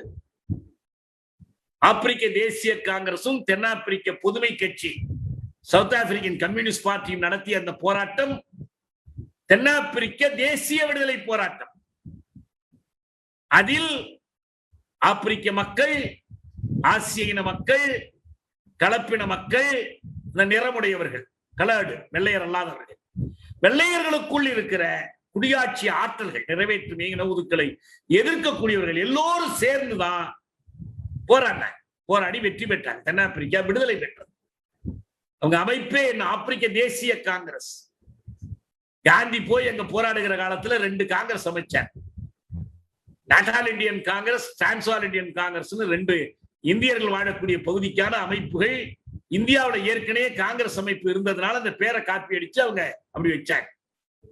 அப்ப ஆப்பிரிக்க தேசிய காங்கிரஸ் அவர்கள் 1903 தொடங்கும் போது அவர்கள் என்ன பண்ணாங்க, இந்த பேரை வச்சுதான் இந்தியன் நேஷனல் காங்கிரஸ் மாதிரி இது ஆப்பிரிக்கன் நேஷனல் காங்கிரஸ் அப்ப பேர் வச்சாங்க. அது தேசியம். ஒரு நிறைவேற்றுமைக்கு எதிராக நடத்தப்பட்ட அந்த போராட்டம் அதனுடைய சமூக உள்ளடக்கத்தில் ஒரு காலனி ஆதிக்கத்துக்கு எதிரான தேசிய விடுதலை போராட்டமாக நடத்தப்பட்டது. அந்த தேசிய விடுதலை போராட்டம் பயன்படுத்திய சொல்தான் முரசொலி மாறன் சொல்றாரு பாருங்க, உள்நாட்டு காலனி ஆதிக்கம். இன்னைக்கு சொல்லுங்க, யாரையாவது பார்ப்போம். அவரே இருந்தாலும் சொல்ல மாட்டாரு. இப்ப தயாநிதி மாறனுக்கு ஏதாவது தெரியுமா அதை பத்தி, உள்நாட்டு காலனி ஆதிக்கம் பற்றி? உள்நாட்டு காலனி ஆதிக்கத்துக்கு நடத்த வேண்டிய போராட்டம் என்னங்க? மாநில சுயாட்சிக்கான போராட்டமா, மாநில அதிகாரத்துக்கான போராட்டமா, அமைச்சர் பதவிகளுக்கான போராட்டமா? இல்ல, தமிழ் தேசிய விடுதலைக்கான போராட்டம். நோய் நாடி நோய் முதல் நாடி அதுவடிக்கும் வாய் நாடி வாய்ப்பை செயல் என்றால் நீங்க உள்நாட்டுக்காரடி ஆதிக்கம்னு பேர் வச்சாலும் சரி, வெளிநாட்டுக்காரடி ஆதிக்கம்னு பேர் வச்சாலும் சரி, காலனி ஆதிக்கத்துக்கு எதிரான போராட்டத்திற்கு என்ன தேவை? விடுதலை போராட்டம். இந்த காலனி ஆதிக்கத்திற்கான கட்டமைப்பை ஏற்படுத்தி கொடுப்பதுதான் இந்திய அரசமைப்பு சட்டம். இதை நல்லா புரிஞ்சுக்கணும். இதில் இருக்கிற நல்ல சில விதிகளை வைத்துக் கொண்டு அதனுடைய தன்மை மாறிட. இந்திரா காந்தி என்ன பண்ணாங்க? இந்திய அரசமைப்பு சட்டத்தை பாச கூறுகள் கொண்ட எதிர்க்கட்சிகளை கடுமையாக ஒடுக்கக்கூடிய ஒரு சர்வாதிகாரமாக மாற்றுவதற்கு முயற்சி செய்யும் போது அடிப்படை உரிமைகள் இருந்தால் போதாது, பார்ட் 3 இருந்தா போதாதுன்னு பார்ட் 4 அடிப்படை ஆட்சி அரசு கட்டளை நெறிகளோட சேர்த்து பார்ட் 4A என்று அடிப்படை கடமைகள் ஒண்ணு கொண்டு வந்து சேர்த்தாங்க. இந்த அடிப்படை கடமைகள் யாருக்கு? குடிமக்களுக்கு. அறிவியல் பார்வை வளர்த்து கொண்டதுல இருந்து தனி விதி, அது ஒரு கேலி கூத்து, அதுக்கும் நமக்கும் சம்பந்தமே இல்லை. சுற்றுச்சூழல் பாதுகாப்புல இருந்து எல்லாம் இருந்துச்சு. ஏற்கனவே பார்ட் 4ல சொத்து குவிப்பை தடுப்பது இருந்துச்சு, கல்வி கொடுக்கணுங்கிறதெல்லாம் இருந்துச்சு. எதுவும் நடைமுறைக்கு வந்து ஆனா மொத்தத்தில் இதனுடைய சாரம் என்பது, செயல்படக்கூடிய பகுதி என்பது, operating part of the constitution என்பது அப்ரசிவ் அப்ரேஷன். காலங்காலமாக நடந்த போராட்டங்களுடைய வரலாற்று பதிவுகளாக சில உரிமைகள் சலுகைகள் இடம்பெற்றனவே தவிர அப்படி ஒடுக்கும் தன்மையுள்ள இந்த அரசமைப்பு சட்டத்தை திருத்துவதற்கு வழி உண்டா? மாறனுடைய ஆய்வில் இருக்கிற முக்கியமான குறைபாடு என்னன்னா, இந்த திருத்த சட்டம் பற்றி அவருடைய ஆய்வில் எதுவுமே இல்லைங்க. பெரியார் சொன்னார்ல, இந்த திருத்தர வாய்ப்பு எங்களுக்கு வழங்கப்படல. ஏன்னா திருத்தர வாய்ப்பு இருந்துச்சுன்னா அது எவ்வளவு சின்ன வாய்ப்பா இருந்தாலும் அந்த வாய்ப்பை நோக்கி நாம் இயக்கணும், பயன்படுத்தணும். திருத்துவதற்கு ஒரு கேப், ஒரு இடைவெளியே விடாத ஒரு அரசமைப்பு சட்டமாக இது அமைந்து விட்டது என்பதால் தான் நாம் என்ன சொல்றோம்னா, இதிலிருந்து வெளியேற முடியுமே தவிர இதை சீர் செய்ய முடியாது. சீர் செய்ய விருப்பப்பட்டாலும் நாம் அதற்குள் அடங்கித்தான் கிடக்க முடியுமே தவிர 368வது உறுப்பை பயன்படுத்தி இதை சீர் செய்ய யாரும் முயன்றதும் இல்லை, சீர் செய்கிற முயற்சியும் இல்லை. இதற்கு வந்திருக்கக்கூடிய திருத்தங்கள் மற்றது எல்லாமே ஏற்கனவே 42வது திருத்தத்துல ஒரு சிலவற்றை செல்லாது என்று உச்ச நீதிமன்றம் மினர்வா மில்ஸ் வழக்கில் தீர்ப்பளித்தது. ஆனா அதெல்லாம் பெரிய விஷயங்களே கிடையாது. ஏன்னா அடுத்தடுத்து வருகிற ஆட்சிகள் அதையெல்லாம் சரி செய்து கொண்டு போயிடுறாங்க. உண்மையிலேயே இந்திய அரசமைப்பு சட்டத்தில் மிக அதிகமான திருத்தங்கள் செய்யப்பட்ட காலம் எது தெரியுமா? 51ல இருந்து 60 வரைக்கும் வெறும் 5 திருத்தம் தான். 61ல இருந்து 70 வரைக்கும் அது 15 திருத்தம் ஆகுது. ஆனா 71ல் இருந்து 91 வரையிலுமான காலம், கரெக்டா இந்த 10 ஆண்டுகள் எடுத்துக்கிட்டீங்கன்னா இந்திரா காந்தியினுடைய கை ஓங்கி நின்ற ஒரு காலம். 77க்கு பிறகு அந்த சட்டத்தை அவர்களுடைய ஆட்சியை சரி செய்கிற முயற்சியில் ஈடுபட்ட காலம். அதுதான் மிக அதிகமாக அரசமைப்பு சட்டம் திருத்தப்பட்டது. ஒவ்வொரு திருத்தமும் பல பதிற்றுக்கணக்கான திருத்தங்களை உள்ளடக்கிய திருத்தங்கள். ஒரு திருத்தங்கிறது ஒரே ஒரு சட்டத்தை திருத்துற சட்டம் இல்லை. இப்படி பல்வேறு திருத்தங்களை அவங்க கொண்டு வந்து நிறைவேற்றினார்கள். அதே போல இதுல ஒரு முக்கிய முற்போக்கான மாற்றங்கள்னு சொல்லக்கூடிய ஒரு சில இதெல்லாம் அட்டவணை சாதிகளுக்கான தேசிய ஆணையம், அட்டவணை பழங்குடிகளுக்கான தேசிய ஆணையம், பஞ்சாயத்து ராஜ் வைப்பதற்கான திருத்தம், கட்சி மாறுகிறவர்களுக்கு பதவி நீக்கம் செய்வதற்கான விதிகள், அமைச்சரவையினுடைய அளவுக்கு ஒரு வரம்பு விதிச்சாங்க. எத்தனை பேர் வேணாலும் மந்திரி ஆக்கிடலாம். ஒரு முறை ஆந்திராவில் ஒரு முதலமைச்சர் இருந்தார், கிட்டத்தட்ட பாதி பேர் அவரு அமைச்சரவை. புதுவையில் அப்படிதான் அடிக்கடி நடக்கும். இப்ப நாடாளுமன்றத்தில் என்ன பண்ணாங்கன்னா 15 விழுக்காட்டுக்கு மேல அமைச்சர்கள் ஆகக்கூடாது என்று தடை போட்டாங்க. அப்புறம் உள்நாட்டு அவசர நிலைக்கு சில கட்டுப்பாடுகள் போட்டாங்க 78ல. இதை தவிர மற்றது எல்லாமே பிற்போக்கான இந்திய அரசினுடைய இதை உறுதிப்படுத்தக்கூடிய இந்த பிரிவுகள் தான். இப்ப இந்திய அரசமைப்பு சட்டத்தில் மொத்தம் இருக்கக்கூடிய 395 உறுப்புகள்ல இதுவரை செய்யப்பட்ட எந்த திருத்தமும் மக்களுக்கான திருத்தம் கிடையாது. மொத்தம் 12 அட்டவணைகள் இருக்குது, 12 பகுதிகள் இருக்குது, 12 அட்டவணைகள் இருக்குது, 22 பகுதிகள் இருக்கு. நான் ஏற்கனவே உங்களுக்கு சொன்ன 21 அந்த 370 வருது. இதுல எதுவும் மக்களுக்கு சாதகமான முற்போக்கான திசையில் மாற்றக்கூடிய அடிப்படை திருத்தம் எதுவும் வரவில்லை. இந்த முக்கியமான திருத்தங்களை பற்றி நம்ம பார்த்தோம். இப்பதான் நான் கடைசியில இந்த திருத்தங்கள் பற்றிய அம்பேத்கருடைய வாதுரைக்கு நான் வரேன். ஒரே ஒரு நிமிடம்.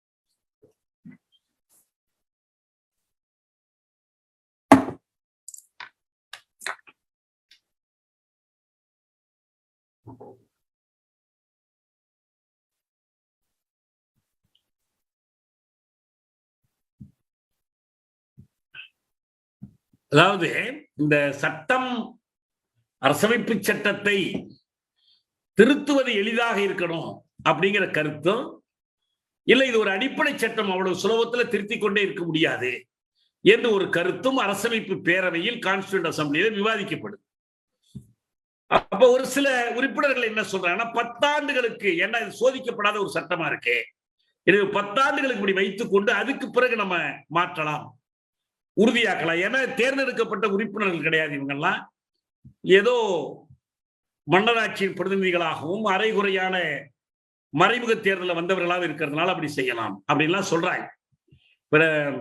அதை சொல்லி அவங்க வாதிடும் போது இது ஒரு புனிதமான ஆவணமாக கருதப்படணும், எப்படி கட்டாய வழியே இல்லை என்ற போதுதான் அதை திருத்தணும் அப்படின்னு சொல்லி ஒரு வாதம் முன்வைக்கப்படுகிறது.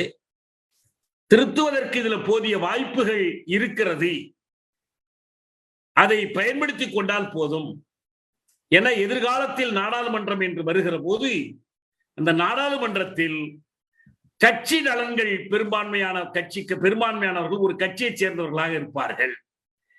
அப்படி பெரும்பான்மையானவர்கள் இருக்கிற போது அவர்கள் கட்சி கண்ணோட்டத்தில் திருத்தங்களை கொண்டு வருவதற்கு அது ஒரு வாய்ப்பாக பயன்படுத்திவிடும் என்று சொல்லி அம்பேத்கர் வாதிடுறார். அப்படி வாதிடும் போதுதான் அவர் என்ன சொல்றாருன்னா, இந்த திருத்தங்களை நாம் எளிதில் நிறைவேற்றுகிற வாய்ப்பை கொடுத்திருக்கிறோம், இப்ப கூட நாம ரொம்ப கடினமா கொடுக்கல, யார் வேண்டுமானாலும் இப்பயும் கூட ஒரு பெரும்பான்மை, போதிய பெரும்பான்மை இருந்துச்சுன்னா அது போதுமானது. அவர் சொல்ற பகுதியை நான் அப்படியே படிச்சு காட்டுறேன் உங்களுக்கு. The Constituent Assembly is making a constitution has no partisan motive. இந்த அரசமைப்பு பேரவைக்கு கட்சி சார்ந்த நோக்கம் எதுவும் இல்லை. By securing a good and workable constitution, it has no axe to grind. ஒரு நல்ல செயலுக்குகந்த அரசமைப்பை அடைவது தவிர எங்களுக்கு எந்த விதமான வன்மமும் பழிதீர்க்கும் நோக்கமும் இல்லை. அரசமைப்பு சட்டத்தினுடைய உறுப்புகளை கருதி பார்க்கிற போது ஒரு குறிப்பிட்ட வழிமுறை வழியாக இதை சாதிக்க வேண்டும் என்ற நோக்கம் இல்லை. அரசமைப்பு பேரவையாக வருங்காலத்தில் நாடாளுமன்றம் கூடுமானால் அதன் உறுப்பினர்கள் கட்சிக்காரர்களாக இருப்பார்கள். அவர்கள் கட்சி சார்ந்த வழிமுறைகளை நிறைவேற்றுவதற்கு இந்த அரசமைப்பு திருத்தங்களை பயன்படுத்துவார்கள். நாடாளுமன்றத்தில் நிறைவேற்ற முடியாதவற்றை அரசமைப்பு சட்டத்தின் மூலமாக நிறைவேற்ற முற்படுவார்கள். இந்த பேரவைக்கு அது போன்ற உள்நோக்கங்கள் எதுவும் இல்லை. எனவேதான் அரசமைப்பு பேரவை வரம்புக்குட்பட்ட வாக்குரிமையோடு தேர்ந்தெடுக்கப்பட்டிருந்தாலும் எளிய பெரும்பான்மையின் மூலமே இந்த சட்டத்தை நிறைவேற்றுகிறார். அரசமைப்பு பேரவையில அரசமைப்பு சட்டத்தை நிறைவேற்றுவதற்கு 3/2 பங்கு பெரும்பான்மை வேண்டாம். நம்ம எல்லோருக்கும் தெரியும், இந்திய ஆட்சி மொழியாக்குற போது 2 சமமா இருந்து அவை தலைவருடைய காஸ்டிங் ஓட்டை கொண்டுதான் இந்திய ஆட்சி மொழி ஆக்கப்பட்டது. ஆனா இந்திய ஆட்சி மொழி பொறுப்பிலிருந்து நீக்குவதாக இருந்தால் அதற்கு 3/2 பங்கு பெரும்பான்மை தேவைப்படும். இதைத்தான் அம்பேத்கர் வாதமா வைக்கிறார். அதாவது அவங்க கட்சி, ஆனா உண்மை என்னன்னா அரசமைப்பு பேரவை உறுப்பினர்களில் 200க்கும் மேற்பட்டவர்கள் காங்கிரஸ் உறுப்பினர்கள். கட்சியே இல்லைங்கிற தப்பு, அவங்க காங்கிரஸ் உறுப்பினர்கள். அவங்களுக்குள்ள சில பிரச்சனைகள், சண்டை போட்டுக்கிறாங்க, எல்லாம் பண்றாங்க. அவர்கள் மிக பெரும்பாலும் இந்துக்கள். அவங்களுக்கு ஒரு மத சார்பு இருக்கு. காங்கிரஸ்ல இருந்தாலும் சரி, வேறு கட்சியில இருந்தாலும் சரி. சின்ன சின்ன குழுக்கள் கொஞ்சம் பேர் தான் இருந்தாங்க. எச்சி காமத்து போன்ற ஒரு சில சோசியலிஸ்டுகள் மற்றவங்க இருந்தாங்க. இஸ்லாமியர்கள் 13 விழுக்காடு இடஒதுக்கீட்டின் அடிப்படையில் அவங்க கொஞ்சம் பேர் இருந்தாங்க. சீக்கியர்கள் கொஞ்சம் பேர் இருந்தாங்க. ஆனா இந்த ஓவர்வெல்மிங் மெஜாரிட்டி யாருன்னா, கட்சின்னு பார்த்தா காங்கிரஸ்காரர்கள், சமய சார்புன்னு பார்த்தா இந்துக்கள். நீங்க ஒன்னும் வல்லபாய் பட்டேலோ ராஜேந்திர பிரசாதோ வேறு பல காங்கிரஸ் உறுப்பினர்களை நீங்க கற்பனை செய்து பார்க்கணும்னா, நீங்க தெளிவா வாஜ்பாய், நரேந்திர மோடி, அமித்ஷா போலன்னு நீங்க தேர்ந்தெடுத்துக்கணும். அப்படிப்பட்ட அடிப்படை இந்து அடிப்படைவாதத்தில் ஊறியவர்கள் தான் அவர்கள். பேரவை விவாதங்களை எல்லாம் நம்ம படிச்சு பார்த்தோம்னா, இவங்க என்ன கோரிக்கை வைத்தாலும் ஒரே ஒரு பதிலா சொல்லப்பட்டுச்சு. என்ன பதில் சொல்லப்பட்டுச்சு? உங்களுக்கு பாகிஸ்தான் கொடுத்தாச்சு, இதுக்கு மேல பேசக்கூடாது. நீங்க தெளிவா ஒரு உதாரணம் நான் சொல்றேன் கேளுங்க. 1925 கான்பூர் மாநாட்டில் காந்தியார் கொண்டு வந்த தீர்மானம், இந்துஸ்தானியில் காங்கிரஸ் மகாசபை நடத்தப்பட வேண்டும். அது வரைக்கும் இங்கிலீஷ்ல பேசிட்டு இருந்தாங்க. இல்லையாது நமக்கு ஒரு தேசிய காங்கிரஸ்னு பேர் வச்சுக்கிட்டு ஒரு தேசிய மொழியே இல்லாம நம்ம அந்நியனுடைய மொழியிலேயே எல்லாத்தையும் நடத்துறவே, அவன் கேட்கிறான், எங்களை விட்டா உங்களுக்கு வேற நாதி எதுன்னு கேட்கிறான். எனவே நமக்கு என்ன மொழியா இல்ல, நம்ம இந்துஸ்தானியை நம்ம பயன்படுத்தணும் அப்படின்னு சொன்னாங்க. இந்த இந்துஸ்தானிங்கிறது என்ன? தேவநாகரி வரி வடிவத்தில் எழுதப்பட்டால் அது இந்தி, இல்லைன்னா உருது. ஏன் உருதும் இந்தியும் சேர்ந்த அல்லது இரண்டும் அல்லாத ஒரு தேவநாகரி எழுத்து வடிவத்தில் இல்லாத ஒரு 2 எழுத்து வடிவத்திலையும் இருக்கலாம், எழுதலாம் இந்துஸ்தானி. ஏன் இந்துஸ்தானியை வலியுறுத்துறது எந்த அடிப்படையில்? இதுதான் எதிர்காலத்துல நாட்டுக்கு ஆட்சி மொழியாக இந்துஸ்தானியை மாத்தணும். இந்த இந்துஸ்தானி தெரியாதவங்க மட்டும் ஆங்கிலத்துல பேசலாம். தெரிஞ்சா நீ அந்த மொழியில தான் பேசணும். இந்துஸ்தானியில் தான். நீ வங்காளியா இருந்தாலும் சரி, பீகாரியா இருந்தாலும் சரி, தமிழ்நாடு, கேரளா, கர்நாடகா யாரா இருந்தாலும் சரி. இது 25 கான்பூர் மாநாட்டில் கொண்டு வரப்பட்ட தீர்மானம். இப்ப எதிர்காலத்தில் இந்திய அரசமைப்பு வேணும், இந்தியாவுக்கு ஒரு அரசமைப்பு வேணும்னு சொல்லி முதல்ல கேட்டவர் எமன் ராய். அவருடைய யோசனை அடிப்படையில் தான் காங்கிரஸ் இந்த கோரிக்கையை வச்சாங்க. அப்ப அந்த அரசமைப்புல எது ஆட்சி மொழியா இருக்க போகுதுன்னு கேட்கும் போதெல்லாம் இந்துஸ்தானி தான், இதான் காங்கிரஸ் கொள்கை என்று அறிவிக்கப்பட்டது. ஆனால் அரசமைப்பு பேரவையில தெளிவா கொண்டுட்டு வந்தாங்க, Hindi in Devanagari script shall be the official language of India. Devanagari வரி வடிவத்திலான இந்தி தான் ஆட்சி மொழி என்று கொண்டு வரும்போது கேட்டாங்க, நிறைய உறுப்பினர்கள் கேட்டாங்க, குறிப்பா இஸ்லாமிய உறுப்பினர்கள் கேட்டாங்க.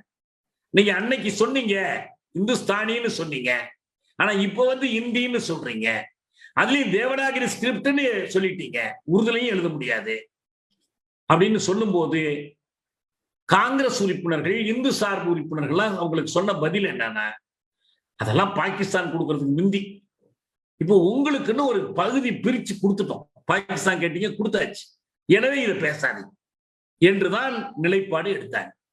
ஆகவே அது ஒரு காங்கிரஸ் ஆதிக்கத்தில் உள்ள, இந்துத்துவ கண்ணோட்டம் கொண்ட இந்து ஆதிக்கத்தில் உள்ள ஒரு சபையாகத்தான் இருந்தது.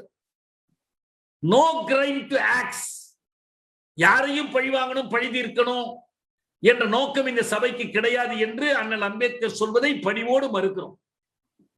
அவருக்கே தெரியும் அது இல்லைன்னு. பின்னால் அவரு இந்து கோடு பில் கொண்டு வரும்போது தெரிஞ்சுக்கிட்டார் யார் இவங்கன்ட்டு.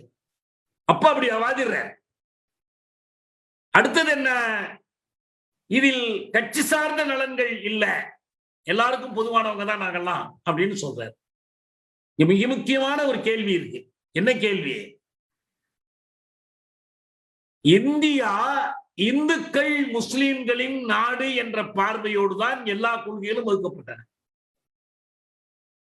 காந்தி பொறுத்த வரைக்கும் அதுதான் அவருக்கு முக்கியம். மொழி கொள்கையா இந்து முஸ்லிம், எந்த கொள்கை எடுத்தாலும் இந்து முஸ்லிம் தான்.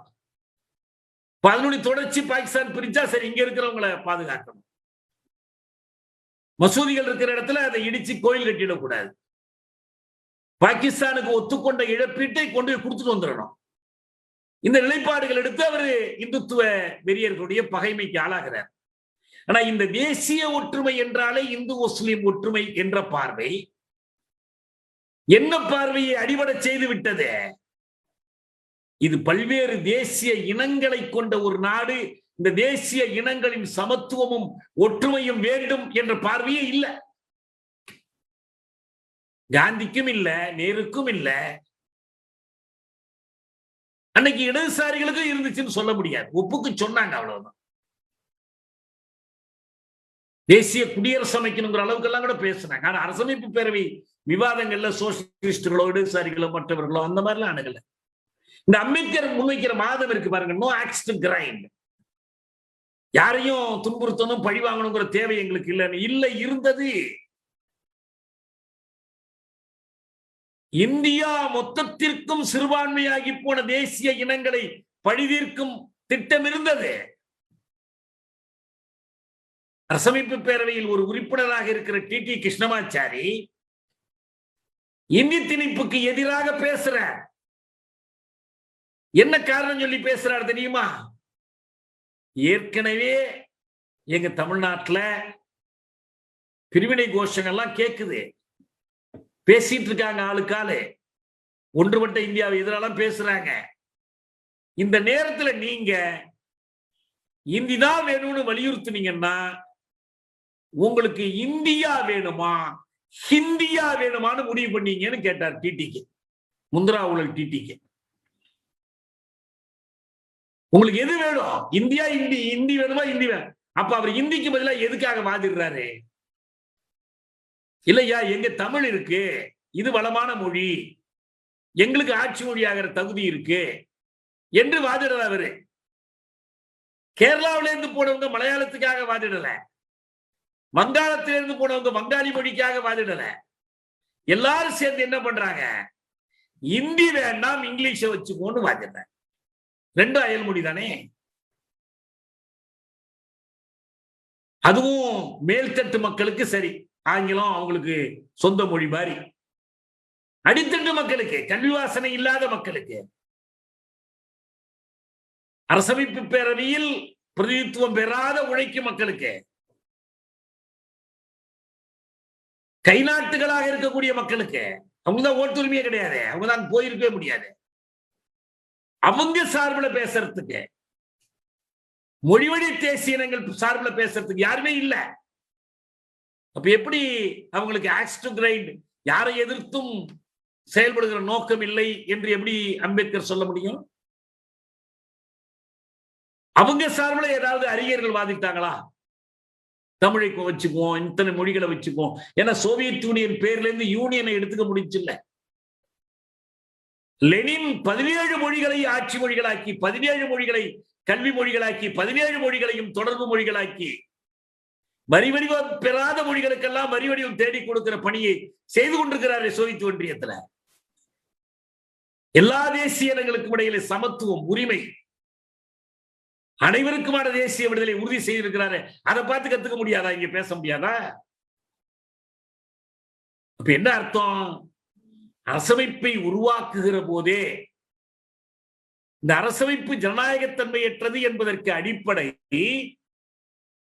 மன்னர்களின் பிரதிநிதிகளும் வெகு மக்களால் தேர்ந்தெடுக்கப்படாத மக்கள் பிரதிநிதிகளும் நியமிக்கப்பட்ட சில பேர் சேர்ந்து எழுதினார்கள் என்பது மட்டுமல்ல, இந்த பேரவையில் நிறைவேற்றப்பட்ட அரசமைப்பு சட்டம் மீண்டும் ஒருவரை மக்களிடம் ஒரு பொது வாக்கெடுப்புக்கு விடப்பட்டு நிறைவேற்றப்படவில்லை. உலகத்துல ஒவ்வொரு நாட்டுல ஒரு இந்த மாதிரி முறையெல்லாம் இருக்கு, ரெஃபரண்டம் இருக்கு, கன்வென்ஷன் இருக்கு, அதுக்குன்னே மக்கள் ஆட்டு. நம்ம பக்கத்துல, நம்ம காலத்துல நேபாளத்துல பார்த்தோமே, அரசமைப்பு பேரவைக்கு தேர்தல் நடத்தப்பட்டுச்சு தனியா, அரசமைப்பு பேரவை மக்கள் கருத்துக்கு விடப்பட்டுச்சு. அப்படி எதுவுமே நடக்கலைங்க. அது மட்டுமல்ல, அதையெல்லாம் விட முக்கியம், அடிக்கடி பேசுறாங்களே இந்தியாவினுடைய பன்முகத்தன்மை என்று.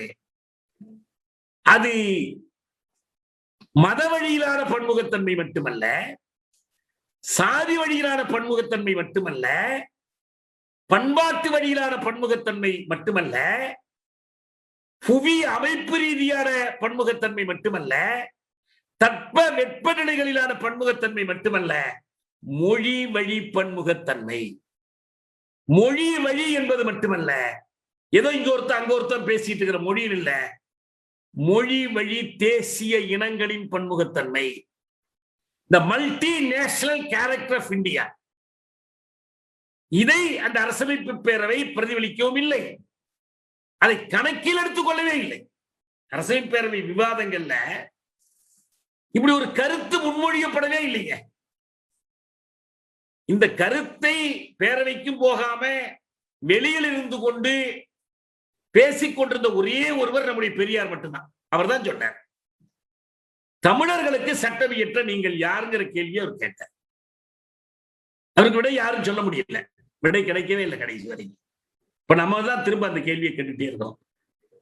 அதனால இந்த அரசமைப்பை திருத்துவது எளிது என்று சொல்வது, ஒன்று சர்வாதிகாரத்துக்காக திருத்தலாம், பாயசத்துக்காக திருத்தலாம், மாநில உரிமைகளை மறுப்பதற்காக திருத்தலாம், சில சிறு சலுகைகள் உரிமைகள் போராடி பெறப்படுகிற சின்ன சின்ன முன்னேற்றங்களுக்காக திருத்தலாம், அதை நான் மறுக்கல.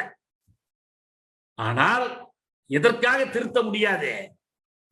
இந்த மையப்படுத்தப்பட்ட ஒற்றை ஆட்சியை, ஒரு யூனிட்டரி ஸ்டேட் இன் எசன்ஸ், போலித்தனமான இந்த பெடரலிசத்தை மாற்றுவதற்காக, தேசிய மொழிகளுக்கும் தேசிய பண்பாட்டுக்கும் பாதுகாப்பு கொடுப்பதற்காக, தேசிய ஒடுக்குமுறையை முறியடிப்பதற்காக திருத்த முடியுமா என்றால் திருத்தவே முடியாது.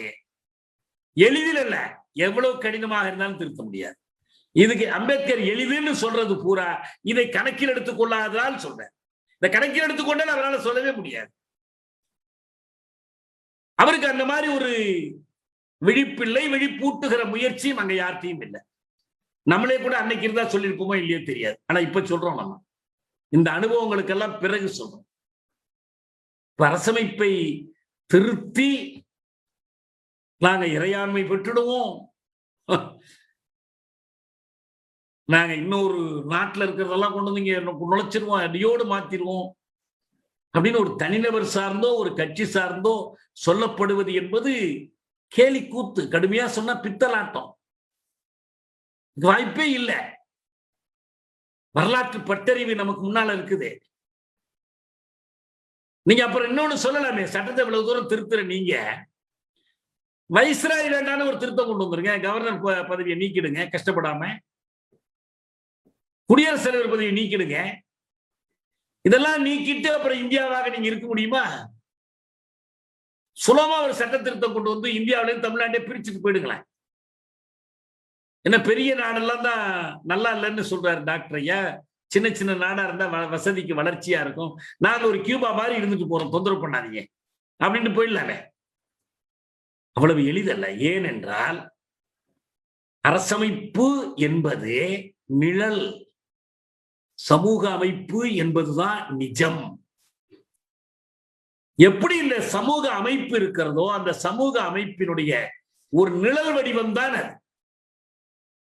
இந்த நிழல் வடிவத்தில் என்ன பண்ணலாம்? நீங்க நகாசு வேலைகள் செய்யலாம், பளிச்சிட செய்யலாம், உயரமானவனை குள்ளமானவனா காட்டலாம், குள்ளமானவனை உயரமானவனா காட்டலாம், ஊமையை பேசுகிறவனாக காட்டலாம், பேசுகிறவனை ஊமையாக காட்டலாம். அது நிழல் தானே. உண்மையிலேயே நமக்கு போராட்டம் என்பது சமூகத்தில் அநீதியின் ஆற்றல்களோடு நடத்தப்படுகிற போராட்டம், வெறும் சட்டத்தோடு நடத்தப்படுகிற போராட்டம் அல்ல. அதனுடைய வடிவம் அவ்வளவுதான். ஏற்கனவே அந்த போராட்டங்களுடைய பதிவு, அதில் ஒரு ஆளுவப்பினுடைய நலன் பதியப்பட்டு அதுக்காக காப்பாற்றப்படுகிற ஒரு அரசு. இதுலயே ஜவஹர்லால் நேரு சொல்றாரு, நிரந்தரமான ஒரு அரசமைப்பு என்பது கூடாதுங்கிறார். அதே அரசமைப்பு பேரவையிலேயே அவர் பேசுறார், நிரந்தரமாக எதுவுமே இருக்க முடியாது, எனவே இதை நாம் நிரந்தரமாக வைத்துக் கொள்ள முடியாது. இது வந்து அவர் பேச 1948. ஏன்னா முதல் அரசமைப்பை வகுப்பதற்காக காங்கிரஸ் அமைத்த குழுவுல மோதிலால் நேரு இருந்தார், அடுத்து ஜவஹர்லால் நேரு வர்றார். 48 நவம்பர் 8ஆம் நாள் அரசமைப்பு பேரவையில பேசுறார். while we want this constitution to be as solid and as permanent a structure as we can make it. இது வந்து ஒரு நிரந்தர அமைப்பாகவும் உறுதியான அமைப்பாகவும் இருக்க வேண்டும் என்று நாம் விரும்பிய போதிலும் அரசமைப்புகளில் நிரந்தரத்தன்மை என்று எதுவும் கிடையாது. அதில் ஒரு குறிப்பிட்ட அளவுக்கு நெகிழ்வுத்தன்மை இருக்க வேண்டும். அதை நிரந்தரமாக மாற்ற முடியாதாக நீங்கள் மாற்றினால் நாட்டின் வளர்ச்சி தடுத்து நிறுத்தப்படும். உயிரோட்டம் உள்ள மக்கள் சமூகத்தின் வளர்ச்சிக்கு தடையாகிவிடும் என்று இவ்வளவு பேசுறார். ஒரே ஒரு கேள்விதாங்க இருக்கு, அதான் நான் கடைசியா கேட்கிறேன். 368 படி திருத்தலாம், நீங்க அந்த நிபந்தனைகளை எல்லாம் பூர்த்தி செய்தா திருத்தலாம். கேசவானந்த பாரதி வழக்கு 73ல இதெல்லாம் வந்து basic structure of the constitution, அதை மட்டும் திருத்த முடியாதுன்னு சொல்லுது பாருங்க. அந்த கூறுகளை நீங்க நீக்கிட்டா கூட, நான் அதை பத்தி நான் முந்தைய சொல்லியிருக்கேன், இது வந்து மதச்சார்பின்மை, ஜனநாயகம், அப்புறம் கூட்டாட்சி கொள்கை, ஃபெடரலிசம் எல்லாம் வந்து basic structure, fundamental feature of the constitution சொல்லி கேசவானந்த பாரதி வழக்குல 73ல உச்ச நீதிமன்ற வரலாற்றிலேயே மிகப்பெரிய ஆயம் அமைக்கப்பட்டு ஒரு பெரிய ஆயத்தில் அந்த தீர்ப்பை வழங்கினாங்க. பெரும்பான்மை சிறுபான்மை அடிப்பில் தான் வழங்கினாங்க. ஆனா நீங்க நல்லா கவனிச்சு பார்த்தீங்கன்னா, ஃபெடரலிசம் கூட்டாட்சி கொள்கை அரசமைப்பினுடைய அடிப்படை கூறுன்னு சொன்னாங்க. ஆனா 73க்கு பிறகு 76ல கொண்டு வரப்படுகிற 42வது திருத்தம் நாட்டை சோசியலிச நாடா மாத்திருது. திடீர்னு மதச்சார்பற்ற நாடு அறிவிக்குது. ஆனா எதை சேர்த்துக்கல இந்திரா காந்தி? ஃபெடரலை மட்டும் சேர்த்துக்கல. ஃபெடரல் ஒப்புக்கு கூட ஏற்றுக்கொள்வதற்கு அவர்கள் தயாராக இல்லை. 1959ல இஎம்எஸ் ஆட்சியை கலைக்க வேண்டும் என்று அகில இந்திய காங்கிரஸ் தலைவராக இருந்து அறிக்கை கொடுத்த அதே இந்திரா காந்தி, அவங்க எப்படி ஃபெடரலிஸ்ட ஒத்துக்குவாங்க? ஆட்சி கலைப்புகளை அடுக்கடுக்கா நடத்தினவங்க. அவங்களுக்கு ஒரே வார்த்தையில ராகுல் காந்தி சொல்றார், அன்னைக்கு பாட்டி செஞ்சது தப்புதான் அப்படின்னு. பாட்டி செஞ்சது தப்புனா சாதாரண தப்பா? நீங்க எப்படி சரி செய்ய போறீங்க? ஃபெடரலிசத்தை சேர்க்கவே இல்லை அவங்க. அப்புறம் எப்படி ஃபெடரல் ஸ்ட்ரக்சர் எப்படி பேசிக்கிட்டே இருக்காரு? இந்த மாதிரி திமுக அறிக்கையில் சொல்லிக்கிறது நான் எடுத்து காட்டினேன். சாரமான தத்துவமா ஃபெடரலிசம் இருக்குதான் இந்திய அரசமைப்புல, சரியா செயல்படுத்தாம இருக்கிறாங்களா? எங்க இருக்கு பிரச்சாரமான தத்துவமா? ஒண்ணும் கிடையாது. அதனால வேண்டி இந்த அரசமைப்பு நாம் விரும்பினாலும் விரும்பாவிட்டாலும் திருந்துவதற்கு இடமளிக்கவே இல்லை. நம்முடைய நோக்கங்களை அடைவதற்கு இதை திருத்த முடியாது. அதற்கு வெறும் எண்ணிக்கை மட்டுமல்ல காரணம், அந்த திருத்த நடைமுறையே அவ்வளவு கடினமானது. நான் ஒண்ணு கேட்கிறேன், 368ல திருத்தலாங்க, அதுக்கு லிமிடேஷன் இல்லைங்க. எந்த விதியை வேணாலும் திருத்திக்கலாம். இதான் 368. ஏன்னா அன்னைக்கு கேசவானந்த பாரதி எல்லாம் வரல, இதை எழுதும் போது, அம்பேத்கர் சொல்லும் போதும் ஜவஹர்லால் நேரு பேசும் போதும் வரல. சரி, இப்படி ஒவ்வொன்னா திருத்துறோம். ஒரு 100 திருத்தம் வந்து 104 திருத்தம் பண்ணியாச்சு. சரி, ஒரு 300 திருத்தம் பண்ணி ஒவ்வொரு விதியா திருத்திடுவோம்னு வச்சுப்போம். அதுக்கு ஏன் இந்த சட்டத்தை கைவிட்டு வேற ஒரு சட்டத்தை எடுத்துக்கூடாது? புது அரசமைப்பை எழுதலாம் இல்லையா? இந்த புது அரசமைப்பை எழுதுவதற்கு இந்த அரசமைப்பு பேரவையில ஒரு விதி இருக்கணும்ல. நீங்க போய் இன்னைக்கு ஒரு ட்ரஸ்டோ சொசைட்டியோ போய் ரிஜிஸ்டர் பண்ணீங்கன்னா, இந்த ட்ரஸ்ட் ரிஜிஸ்டர் பண்ற அந்த சொசைட்டியில கடைசி விதி என்னவா இருக்கும்னா, இது ஏதேனும் ஒரு காரணத்தினால் கலைக்கப்படுமானால் இதற்கு சொந்தமான சொத்துக்கள் இப்படி சொந்தமாக்கப்படும், இதே நோக்கமுள்ள இன்னொரு கையில் ஒப்படைக்கப்படும் எழுதணும். நீங்க என்ன, காலாகாலத்திற்கும் 1000 ஆண்டுகளுக்கு நிலைத்து நிற்பதாக எதையுமே சட்டம் அங்கீகரிக்க கூடாது. ஆனா இந்திய அரசமைப்பு சட்டத்திற்கு அப்படி ஒரு வயது கால வரம்பு, ஒரு 50 ஆண்டு கழிச்சு மீளாய்வு செய்வதற்கான வாய்ப்பு. சர்க்காரியா கமிஷன் அறிக்கை வந்துடுச்சுது, மாநில உறவுகளை பற்றி ராஜமன்னார் கமிஷன் அறிக்கை வந்துடுச்சுது, பொம்மை கேஸ் வந்துடுச்சுது, மேனகா காந்தி கேஸ் வந்துடுச்சுது, எத்தனையோ வழக்குகள், எத்தனையோ உச்ச நீதிமன்ற தீர்ப்புகள். ஏன் இந்த அரசமைப்பை தூக்கி போட்டுட்டு புதிய அரசமைப்பை பற்றி விவாதிக்க மறுக்கிறாங்க? அதனால நான் சொல்றேன், இது சிறையாக மட்டும் இல்லை, வெளியில் செல்வதற்கு கதவில்லாத சிறையாகவும் இருக்கு.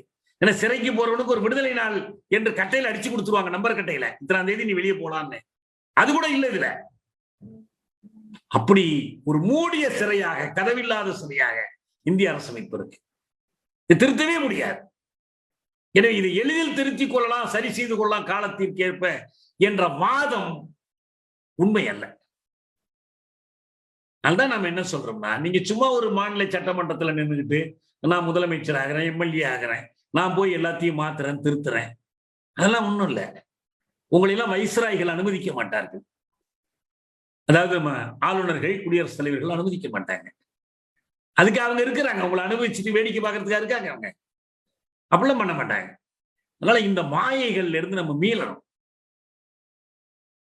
இந்த அரசமைப்புக்குட்பட்டு ஒரு மாற்றம் செய்ய முடியல. எனக்கு எப்படி இந்த அரசமைப்பு சட்டத்தை பாதுகாப்போம்னு ஒவ்வொருத்தரா கிளம்பி வர்றாங்க. இப்ப 1937 ஆட்சிக்கு வருகிற காலத்தில் காங்கிரஸ் அறிவித்தது we are going to wreck the constitution, not to work it ன்னு சொன்னாங்க. இந்த சட்டத்திற்குள் நாங்கள் மாநில பதவிகளை ஏற்கிறோம், 8 மாநிலங்கள்ல நாங்கள் அமைச்சர்கள் ஆகிறோம்னா எதுக்கு? இந்த சட்டத்தை உடைப்பதற்காகத்தான், இதை இயங்க செய்வதற்காக அல்லன்னு சொன்னாங்க. குறைஞ்சது 40 பதவி விலகிட்டாங்க. 67 கேரளத்திலும் வங்கத்திலும் இடதுசாரி ஐக்கிய முன்னணி அரசாங்கங்கள் ஏற்படும் போது ஏகேஜி இஎம்எஸ் அறிக்கை கொடுத்தாங்க. இது முதலாளித்துவ அரசமைப்பு, இதை இயக்குவதற்காக நாங்கள் பதவி ஏற்கவில்லை, நாங்கள் இந்திய அரசோடு போராடுவதற்கான ஒரு கருவியா இதை கருதுகிறோம், நாங்கள் உள்ளிருந்து கொண்டு இந்த அரசமைப்பை தகர்ப்போம், will smash it from within என்று அறிக்கை கொடுத்தாங்க. நீதிமன்றத்தில் அவங்க மேல நீதிமன்ற அவமதிப்பு வழக்கெல்லாம் கூட போட்டாங்க. இப்ப என்ன சொல்றாங்க? இந்திய அரசமைப்பை பாதுகாப்போம். யெச்சூரி சொல்றாரு பாதுகாப்போங்கிறாரு, டி கே ரங்கராஜன் சொல்றாரு பாதுகாப்போங்கிறாரு, து ராஜா சொல்றாரு பாதுகாப்போங்கிறாரு. அதிகம் போனா சில திருத்தம் எப்படி பண்ணுவீங்க? திருத்தம் பண்றதுக்கு ஏதாவது வழி வச்சிருக்கீங்களா எங்கேயாவது? அவ்வளவுக்கு நாடாளுமன்றத்துக்கு நீங்க வேட்பாளர் போட்டிக்கிறது கூட இல்லையே, அங்க போய் எங்க போய் திருத்த போறீங்க? ஆகவே நமக்கு இதற்கு மாற்று என்பது தேசிய இனங்களின் சுயநிர்ணய உரிமை என்ற அடிப்படையில நமக்கான அரசமைப்பை நாமே தீர்மானித்துக் கொள்வோம். அந்த இறைமைக்காக நாம் போராட வேண்டும். அதற்கு எந்த வழி உதவினாலும் அந்த வழியெல்லாம் போராடலாம். யாரும் போராடுற வழியை பத்தி நம்ம தடை போட்டுக்கல, எல்லா வழியும் போராடலாம். அது நமக்கு உருத்திட்டமான ஆய்வுகள் மூலம் முடிவு பண்ணணும். இந்த போராட்ட வழி சரியா இருக்கும், இந்த போராட்ட வழி சரியா இருக்காது. இதான் இந்திய அரசமைப்பினுடைய திருத்தம் என்பது பற்றி நான் சொல்ல விரும்பியது. இது நமக்கு இந்த தேசிய இன ஒடுக்குமுறை அதனுடைய அடையாளம். அதுல இன்னொன்னு மறக்காம சொல்லிடுறேன். அடிக்கடி ஒரு விவாதம் நடக்குது நம்ம தேசிய ஆற்றல்களுக்குள்ளேயே. இது என்ன, ஒரு இனம் இருக்குதா ஒடுக்கும் இனமாக? இப்ப அண்மையில் கூட ஒரு கட்டுரை நான் தீக்கதில படிச்சேன்.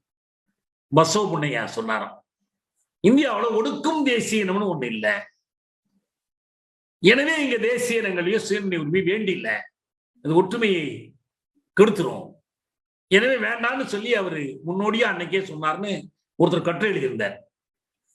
ஆனா ரஷ்யாவில் என்ன இருந்துச்சு? ஒடுக்கும் தேசியனோடு ஒண்ணு இருந்துச்சு. ருஷ்ய மகா ருஷ்யர்கள் ஒடுக்கும் தேசிய இனமாக இருந்தாங்க. என்னுடைய பொருள் என்னங்க? மகா ருஷ்யாவில் பாட்டாளிகள் இல்ல, உழைக்கும் மக்கள் இல்ல, ஏழை எளியவர்கள் இல்ல, எல்லோரும் சுரண்டல்காரர்களாகவும், ஒடுக்கப்படுகிற உக்ரைன்லையும், ஒடுக்கப்படுகிற ஜார்ஜியாவிலையும், ஒடுக்கப்படுகிற பெலோருஷியாவிலையும் எல்லோரும் ஏழைகளாக, பாட்டாளிகளாக பட்டினி கிடக்கிறாங்க. இது அர்த்தம். அந்த ஒடுக்குமுறைக்கு வர்க்க ஒடுக்குமுறை என்று பேரு.